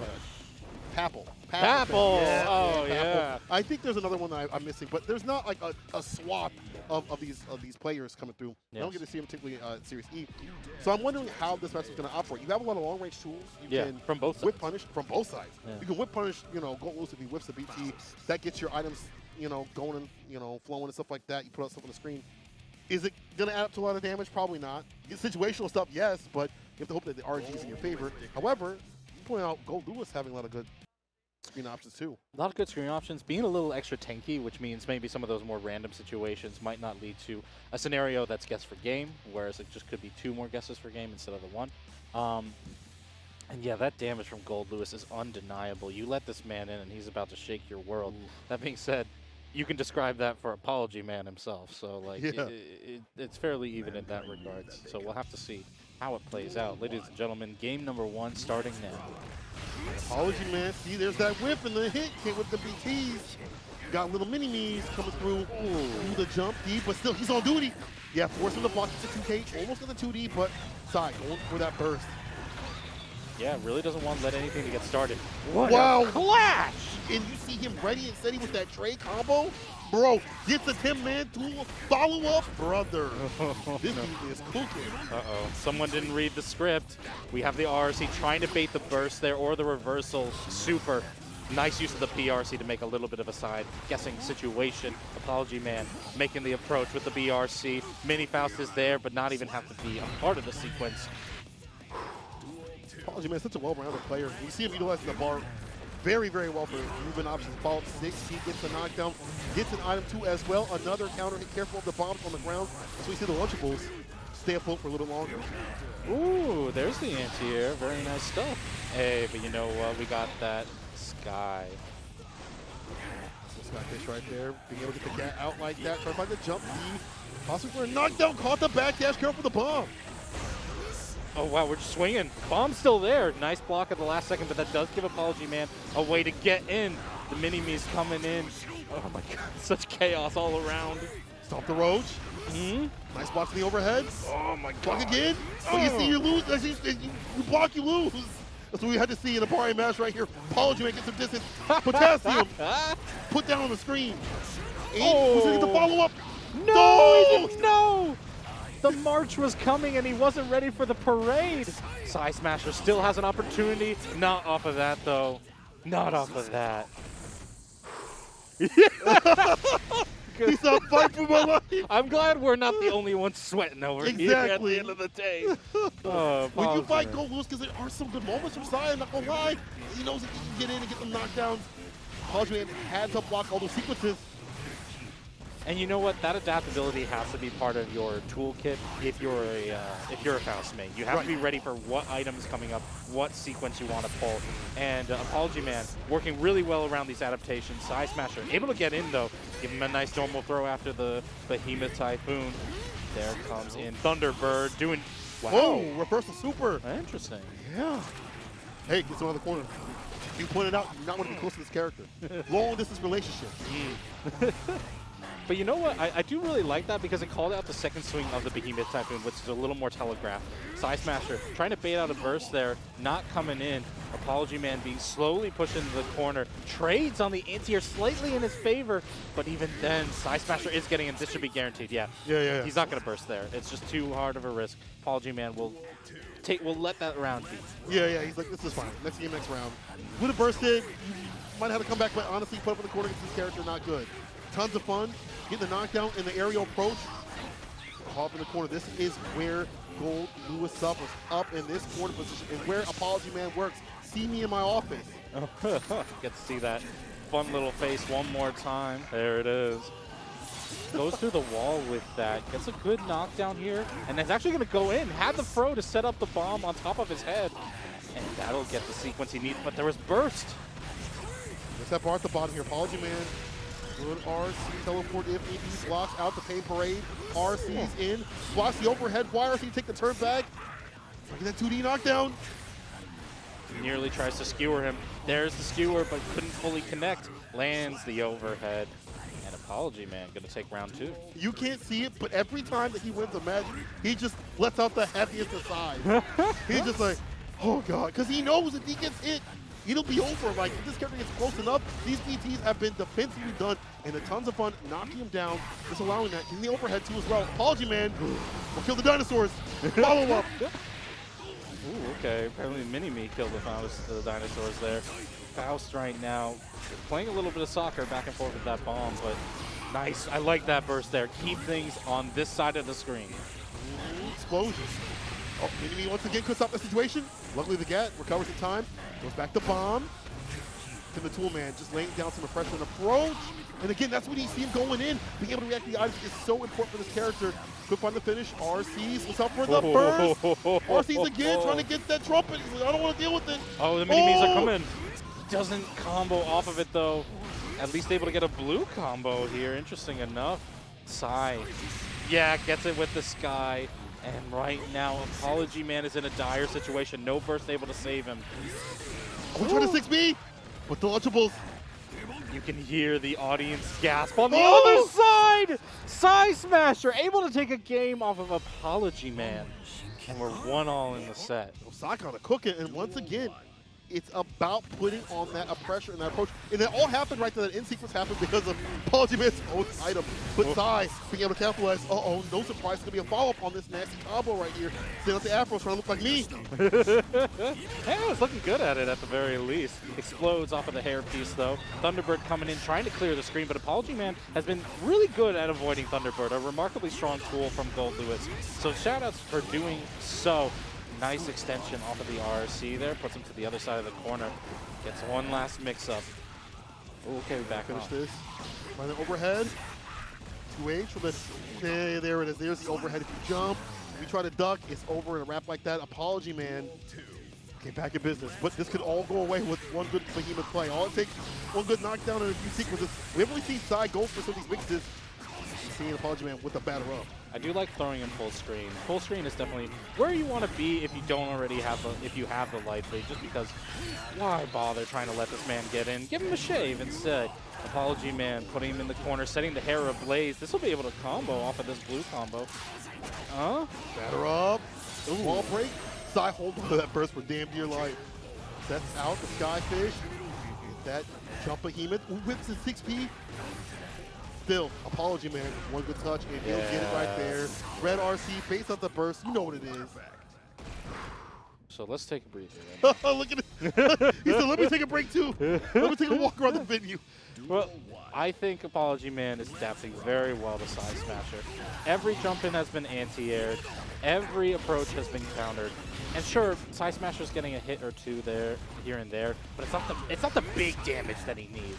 Right. It's not that meaty stuff that all Americans need, like Goldlewis. Hold on, no, like he said, I got you. Don't worry, bro. Did I curse this man? When you put him up in the corner, I'll show you what a mix can do. Oh. Too potent for you. And that's the thing about this character. I feel like it's also his but the like positioning too as well. Get the knockdown, put the mix on it, jump B, dashes in, gets a throw, saw the FC bubble, knew what to do, got the grip, and that'll be it. Psy, staying on that set point. Yeah, offense has definitely improved. Apologyman is going to have to quickly adapt if he wants to take this game and win the 3-1. Okay, tries to fight his way out with the Behemoth Typhoon, but Apologyman ready to challenge. Okay, yeah, the Gat just gives him a little bit of positioning, but man, Apology is just in there. Tries to get things nasty with the Scarecrow, but to no avail. At least has the life lead, but is stuck in the corner against a dangerous man with a coffin. Brother, he about to put him in the coffin. Corner, 2H gets a knockdown though. The distance with it. Cross underneath the Gap. The explosion interrupts the trumpet. He said, "Never again. Never again will I have to deal with the pain parade. It's my own. I own it." Okay, but it's not the end. Ownership of this set is not Apologyman just yet. Potentially final round. Bomb. Follow up with a bomb. Careful. Yeah, the Afro all lit aflame. You see a Mini-Me backing him up. Bro, he got to come back. Clock in. You on the clock, my friend. There you go. Oh, he was waiting. He was late, but still did the work to put Sai up in the corner. 6B anti-airs the PT. Is he going to get the bananas? Oh, no. Bananas go away. Oh my god, the chaos on the screen right now. Actually wild. PsiSmasher is just locked down by the item brigade. There's the raw burst. PsiSmasher still in such a dangerous situation. Oh, doesn't capitalize. Yeah, doesn't capitalize on that parade. Jump D still has a chance. I want to see more games. PsiSmasher, Jump D. BT, BT again. The tomatoes. Oh, that was beautiful. I'm that guy. Escapes the Thunderbird. I'm that guy. Oh, he's going to swing for a home run, and it's gone. Apologyman taking a very, very, very strenuous set. 3-1. He was definitely sweaty. Y'all, I was watching the cams on the other side, but I was like, oh, like not even after every match. It was every BT that he blocked, but he did a fantastic job of doing defense. Yes. Not getting opened up, not getting mixed with it, and that's what this character wants to do. Wants to put you through a blender, get you through. But who's through is Apologyman moving through the winner side. We haven't seen a lot of blow-ups. We haven't seen a lot of wild things just yet, but we're getting down to the nitty-gritty. And some of these top players are fighting each other real soon. So you do not want to go anywhere. You might be able to get a snack like that, but don't go too far, because after this break, we will have more Guilty Gear action here at Frosty Faustings. Don't go nowhere.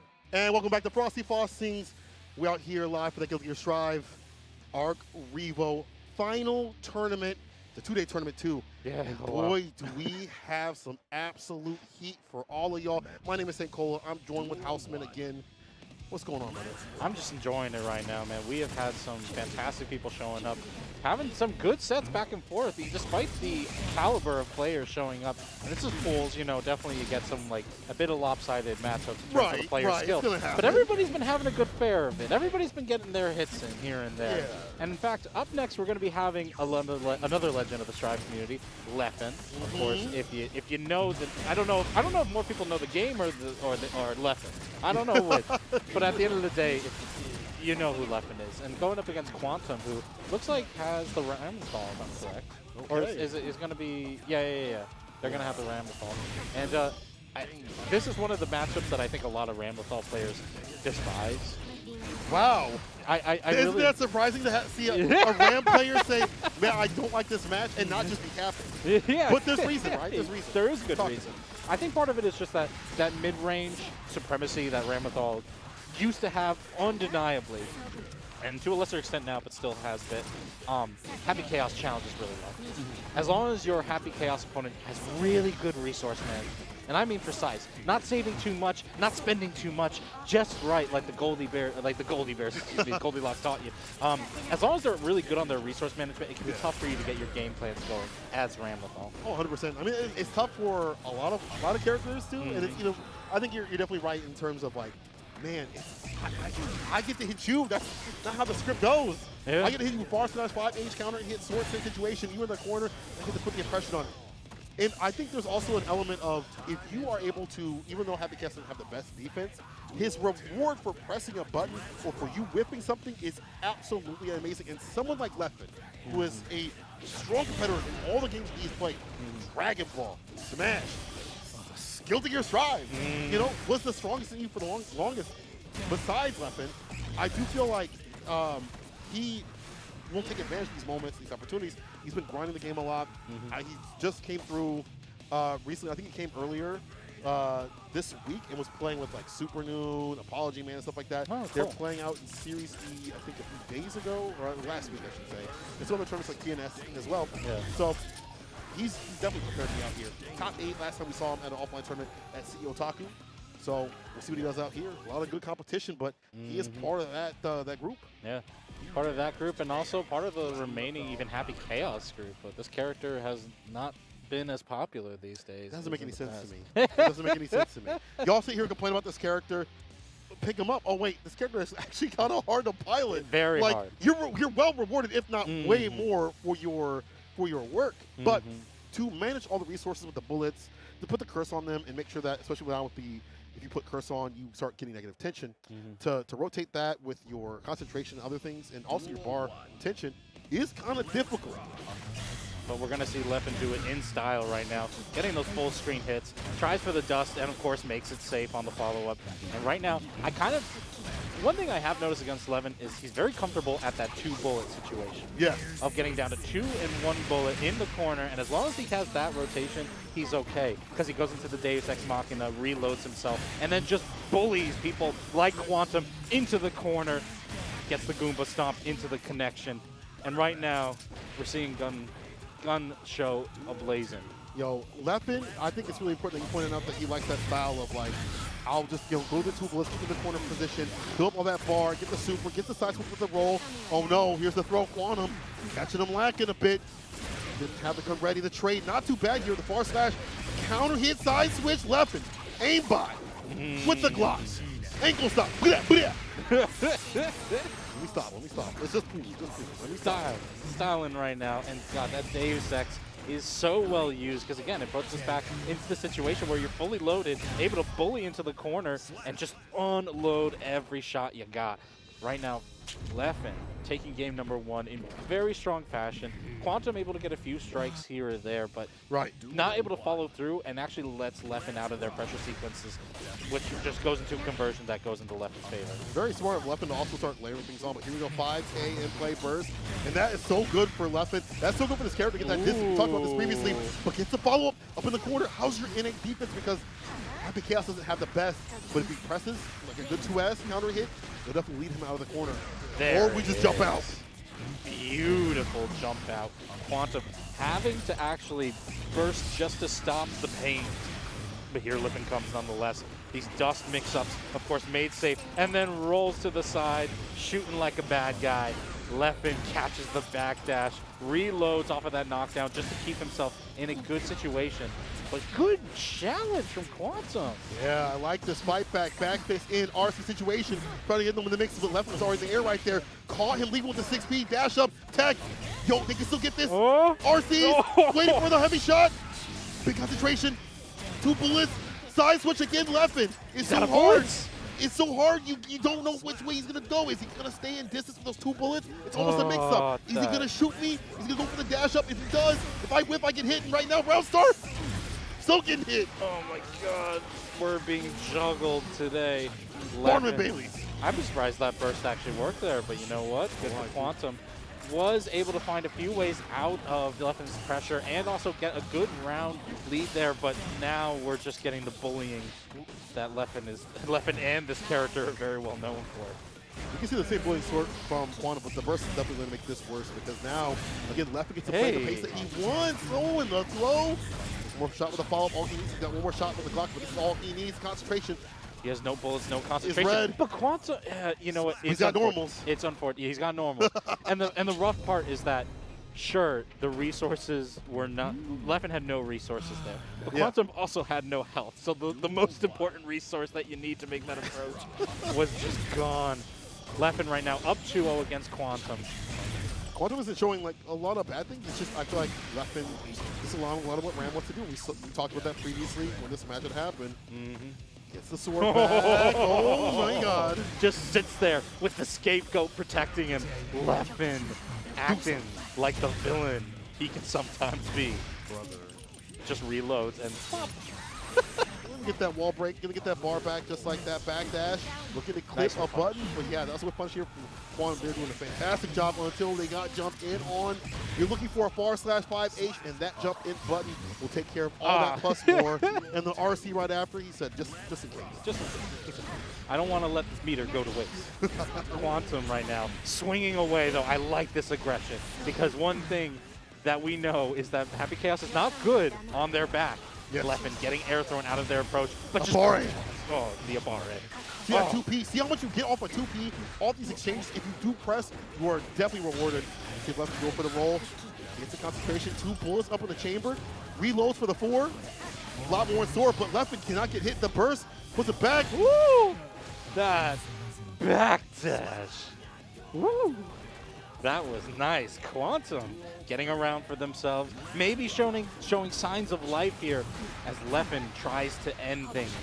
So for that curse, I like that Solstice situation. Immediately seeing the backwards movement, flipping him with the sword, and that means it's going to be harder for Leffen to kill shots.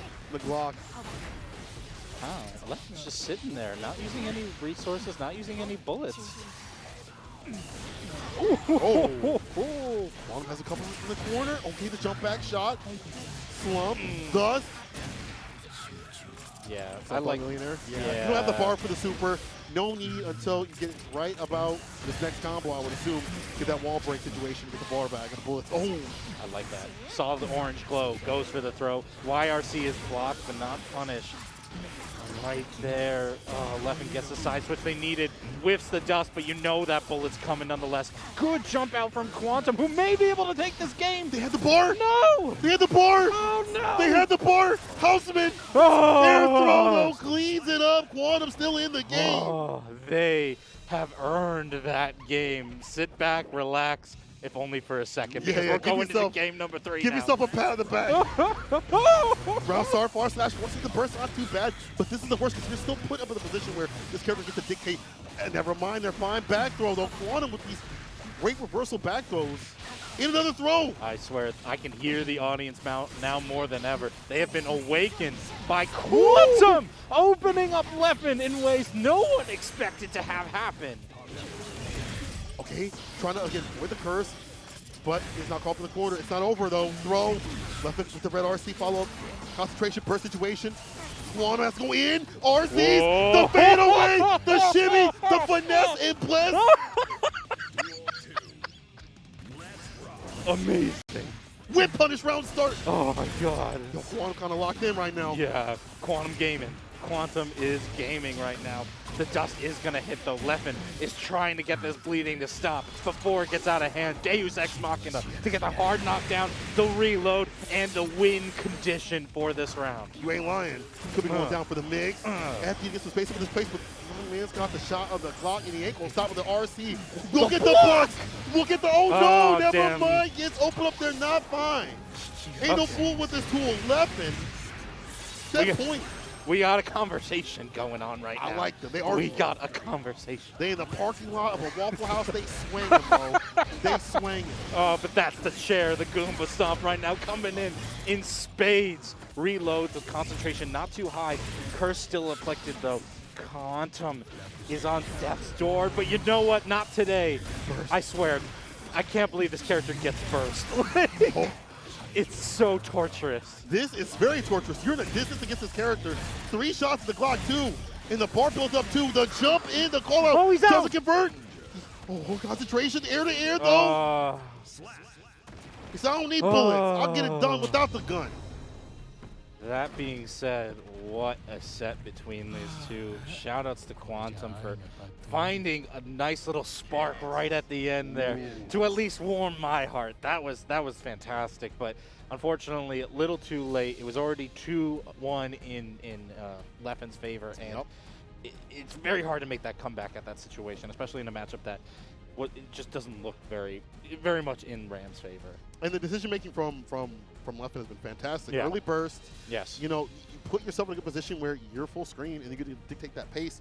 Didn't work out all the time, but Leffen's just was a clutch master. And he's going to be moving on to the winner side. Yeah. Quantum did fantastic in this match. Definitely, the score does not, to me, represent how they operated. No. They did really good to put Leffen almost to death's door. Almost saw, if that would have went to 2-2, yeah.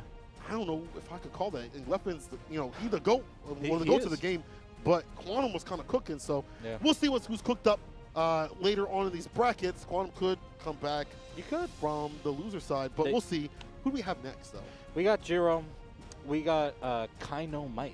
Kynomite, who I have not seen yet in the bracket so far. We saw Jiro earlier with his Anji.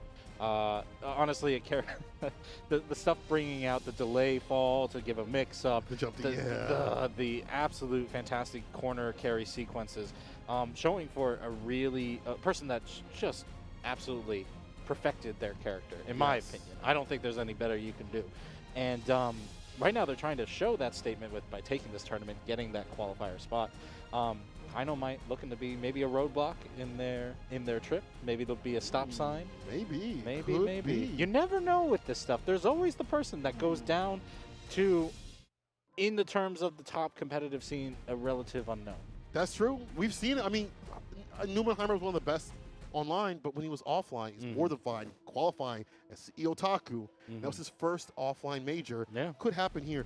And I'm going to take a guess and say might be playing Soul. I'm just kidding. It's probably Goldlewis. But you know what? Never mind, because Home Depot was like, he dresses up as Axel. Who does he play? Pi. And So I was thinking, it's a mix-up. I was thinking Kynomite. Maybe he was playing Kai. Maybe that's where the name Kynomite? comes from.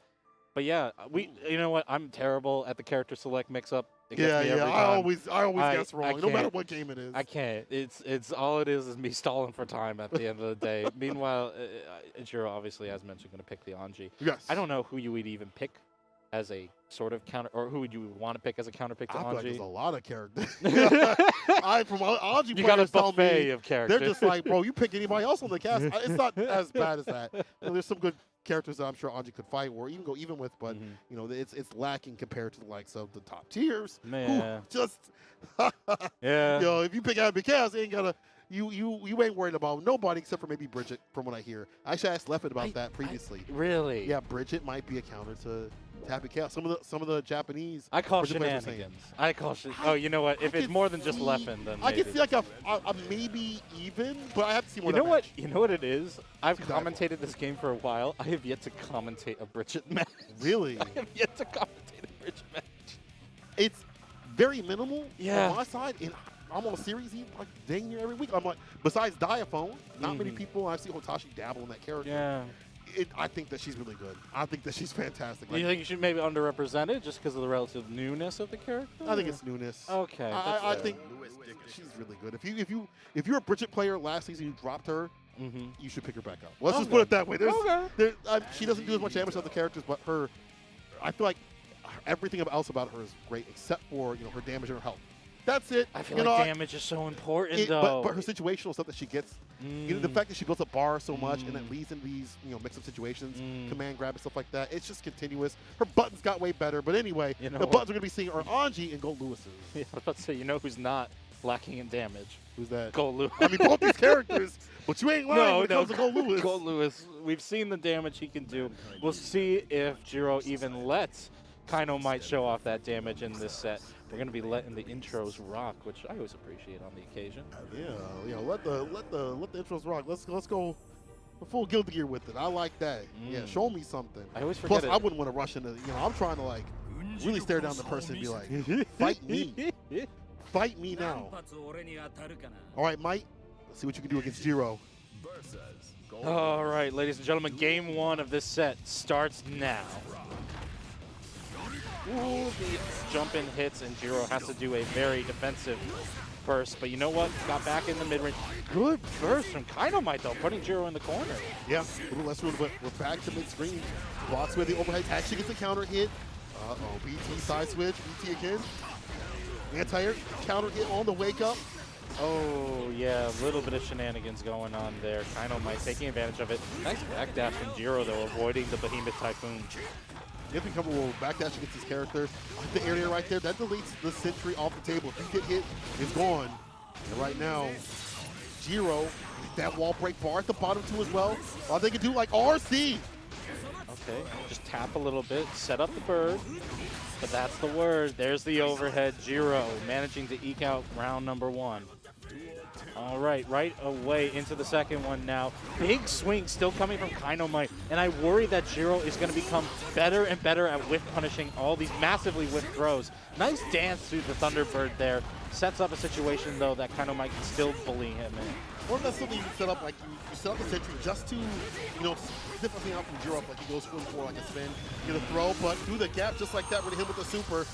How much damage is this one? Oh my god! Churning that sucker like an unsatisfied nun. Trying to see who's gonna get it done. RC off the low though, the mix, bro. Oh god, jump D. Cole, he's at the bar at the bottom too.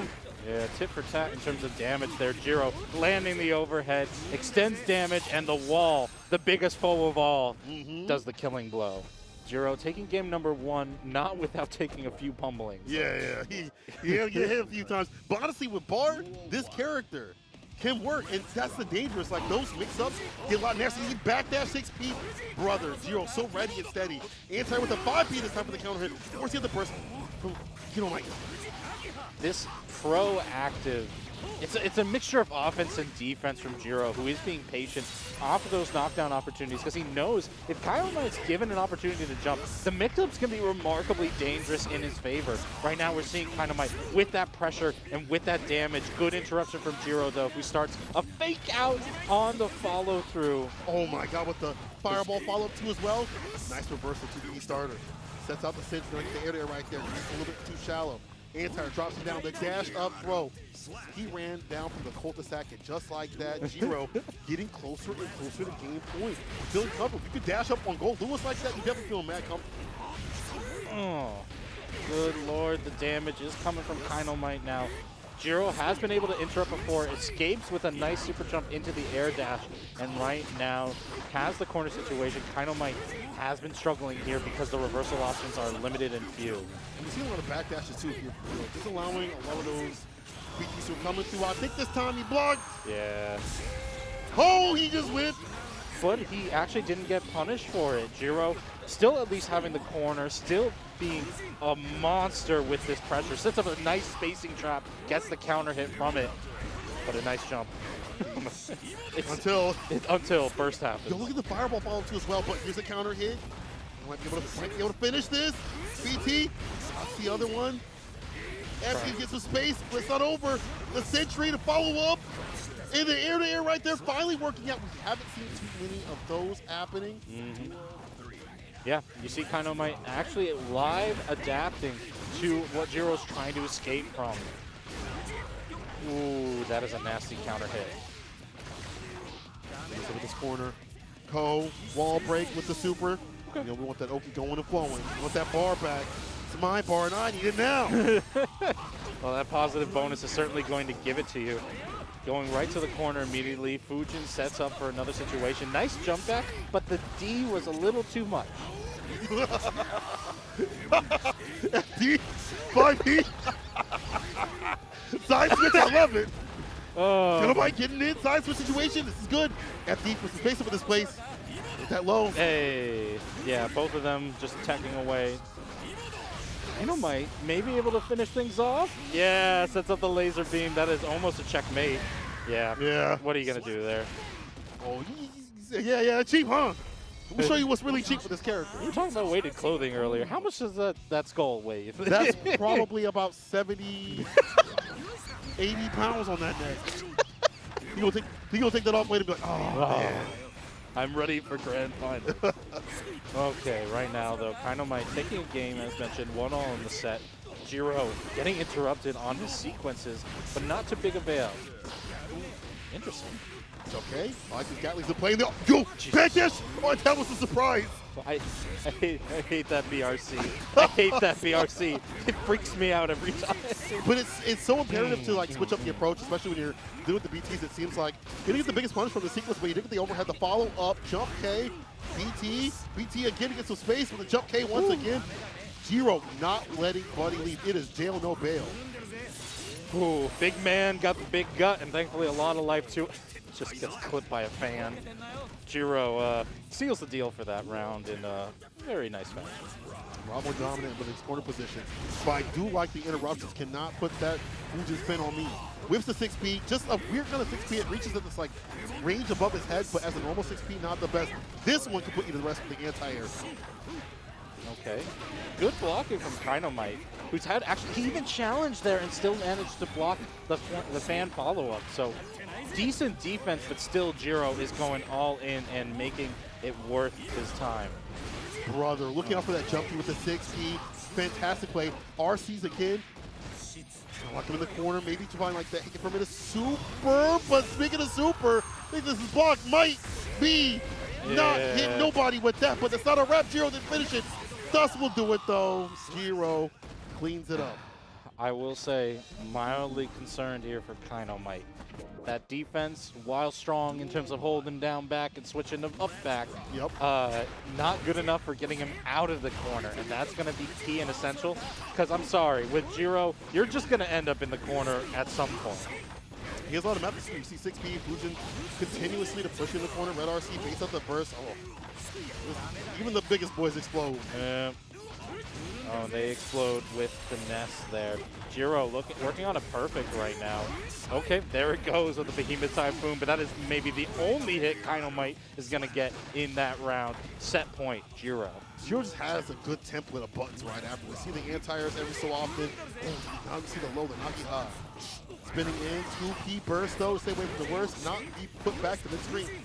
These big bets to make sure you finish him up in the corner as much as possible. Ko. That wall splat, just like that, overhead, almost dead. Look at all that red.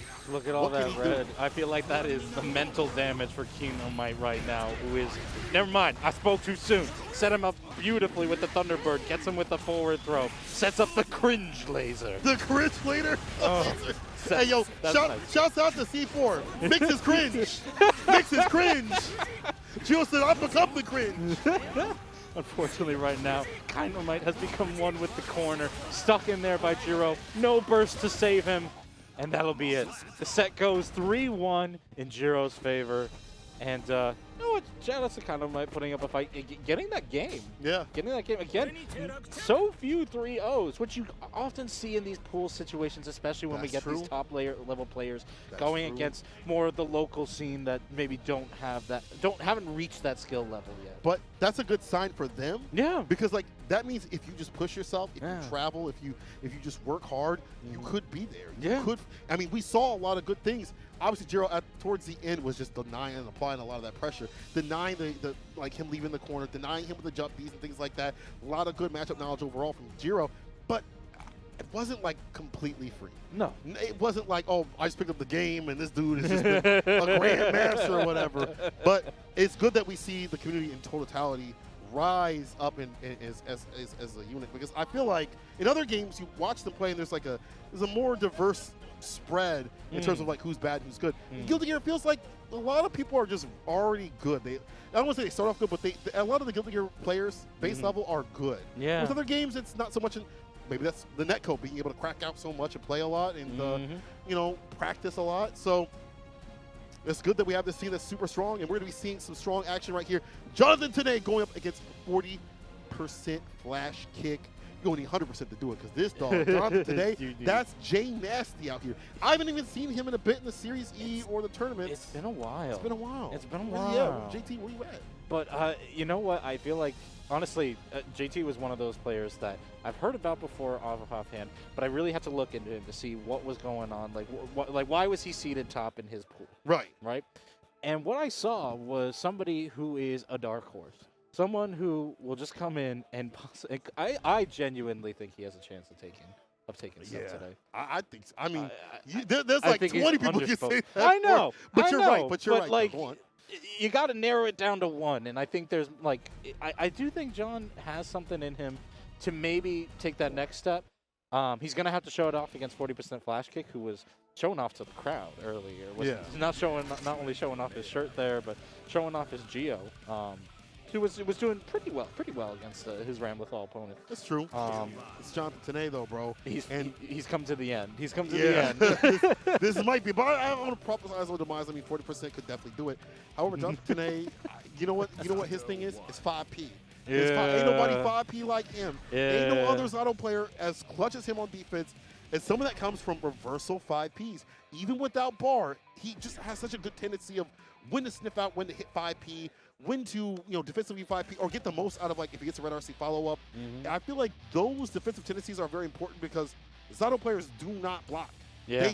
They don't know why would they know blocking when they make you block the whole time. In a weird way, you have to learn defense in a different way with this character, because a lot of your gameplay is like oppression. Yeah.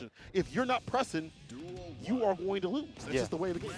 Yeah, no, and we might just see that, because 40% immediately getting in, backing off a little bit only to corner Jonathan now. The reversal throw, though, puts Jonathan in a mighty fine situation. That's the other thing you forgot to mention, is that his reversal throws, how does he know? You will see this continuously throughout the entire week, unless 40% makes him take a seat early. 6Ps, a 5P, red RC, sends out little Eddie. Staying steady. Look at that corner pressure. Duck. Off the low. The last low. It's always the last low that gets you. Invite held, doesn't do enough to kill, but this is such a good position for John to be in, especially with Eddie coming back right now. The jump back, easily done here for Jonathan today. First play to him. And again, reversal throw was great. 5Ps were fantastic. And the leapfrog too. Cannot be leaving, cannot be jumping, gets sat down. A little bit of an uneven situation here since John doesn't have Eddie at the ready, but that's why you see that 2P come out, just to keep Flashkick at bay while Eddie comes back. But you know what? Flashkick hits in anyway, uses that dust button again, juggles for days, and here we go. Take it with the doggy bag right to the other side. RC's in, 5P. Talking about that. Bro, I'm telling you, man, he got like 100% rate on that, and even without Eddie, he's still good. He's still up in the corner. RC's in, Eddie's back. Just like that. Might be a wrap. Applause. Might send this man to the stands. Why RC, FD. Okay, gets out of the corner, but really has to make a comeback here, does Flashkick. And right now, Jonathan still clap, clap, clap, sets the sword up so he can go again. And you didn't see it. You didn't know that Eddie was still right there with you. It's cheap. 2v1. It's kind of cheap. It's kind of cheap. It catches you off guard because you expect Eddie to start from Zando. You expect him to start there, but the sword plants him right next to you. And yeah, Flashkick was just not prepared. Nice deletion of the character though. 40% Flashkick. Actually bringing us to the corner there. Nice use of the slash. Gets a good combo off of it, but needs one more good hit. Dashing in 2S, the trade. And you see Flash is willing to take these trades to get these W's. And I think it's kind of smart. You have the lead. You have the health. Dash up 5H, you can set a step a little bit with it, makes it difficult for Jonathan today, just simply 2S. Buttons not the best on the side of Zando, can't lead to too much without Eddie. Oh my god, he wasted all his bar with a knockdown. Another knockdown. Yeah, not afraid to still go in, as you mentioned, even with Eddie gone. He is well aware that this character is not good on their back, so you have to take the initiative. Jonathan right now taking that initiative, plunging the sword through, and into the next stage we go. Hard knockdown here, lets you set up Eddie immediately. Bully with the invite held. Which side is it going to hit? Beautiful blocking from Flashkick, though. Well, no, he ain't done yet. Gets the side switch, good defense, but coming to a lot more. And still gets clipped with the Lego. Jonathan Tene, just too nasty. That's why they call him John Nasty. I love using that 2P right away just to create a little bit of space there for his approach. That being said, Flashkick still makes the in. Dashes in with the 2D. Interesting choice, but Jonathan says not today. No, here you go. Into the corner. Oh, yeah. Take a bite out of crime right through the wall there. Good knockdown, and now sets himself up. Doesn't go for the throw. Instead, just goes for the standard pressure. Has the Eddie going. I don't even know what he pressed, but it wasn't the button to do. Flashkick loses another game here, and we are at, I believe, 2-0 in the set. Man, you said you hit him with the scruff. Do they know? Scruff, Chicago, Illinois, 61612. There's like 4 people in the audience that are like, I remember that. And listen, to those of you who said, yeah, I know that, you're old. Congratulations. Just like the other ones, just like us, but what's kind of getting old is Flash has got to be able to fight back, gets the side switch with it, corner carry, wall splat, a lot of damage, so I'm going to go for the super, get that Oki going and flowing. He's going to get that bar back, so it's A-okay. This is what Jonathan Tene does not want to have to deal with. Yeah, not enough to go full on Shrek, but at least enough to really create this pressure. Has the YRC to at least push away Flashkick. Jonathan now doesn't go for a side switch, instead just goes for a standard pressure situation. Flashkick making push back into this corner now.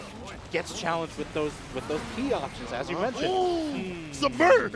And that 5P challenge right there. Again, we see that option. Gets a counter hit after the side switch. Get that wall splat. One more sequence. Jump K. Clap, clap, clap. Yes, just make it clap. That just kill? like that. I wasn't looking at the health. Bro, the health has been deleted and defeated right now. Flash is on his back. Backdash 2P. Jonathan Tene is just so good at squeezing so much out of a zone. Even these slight buttons get so much damage. The corner carry. I got mixed up in that anti-air there. Jonathan just blending Flashkick in the corner. Sharknado away. Guess for game. No, it's not even. Sets up the RRC, and because of that, is going to kill. There it goes, John.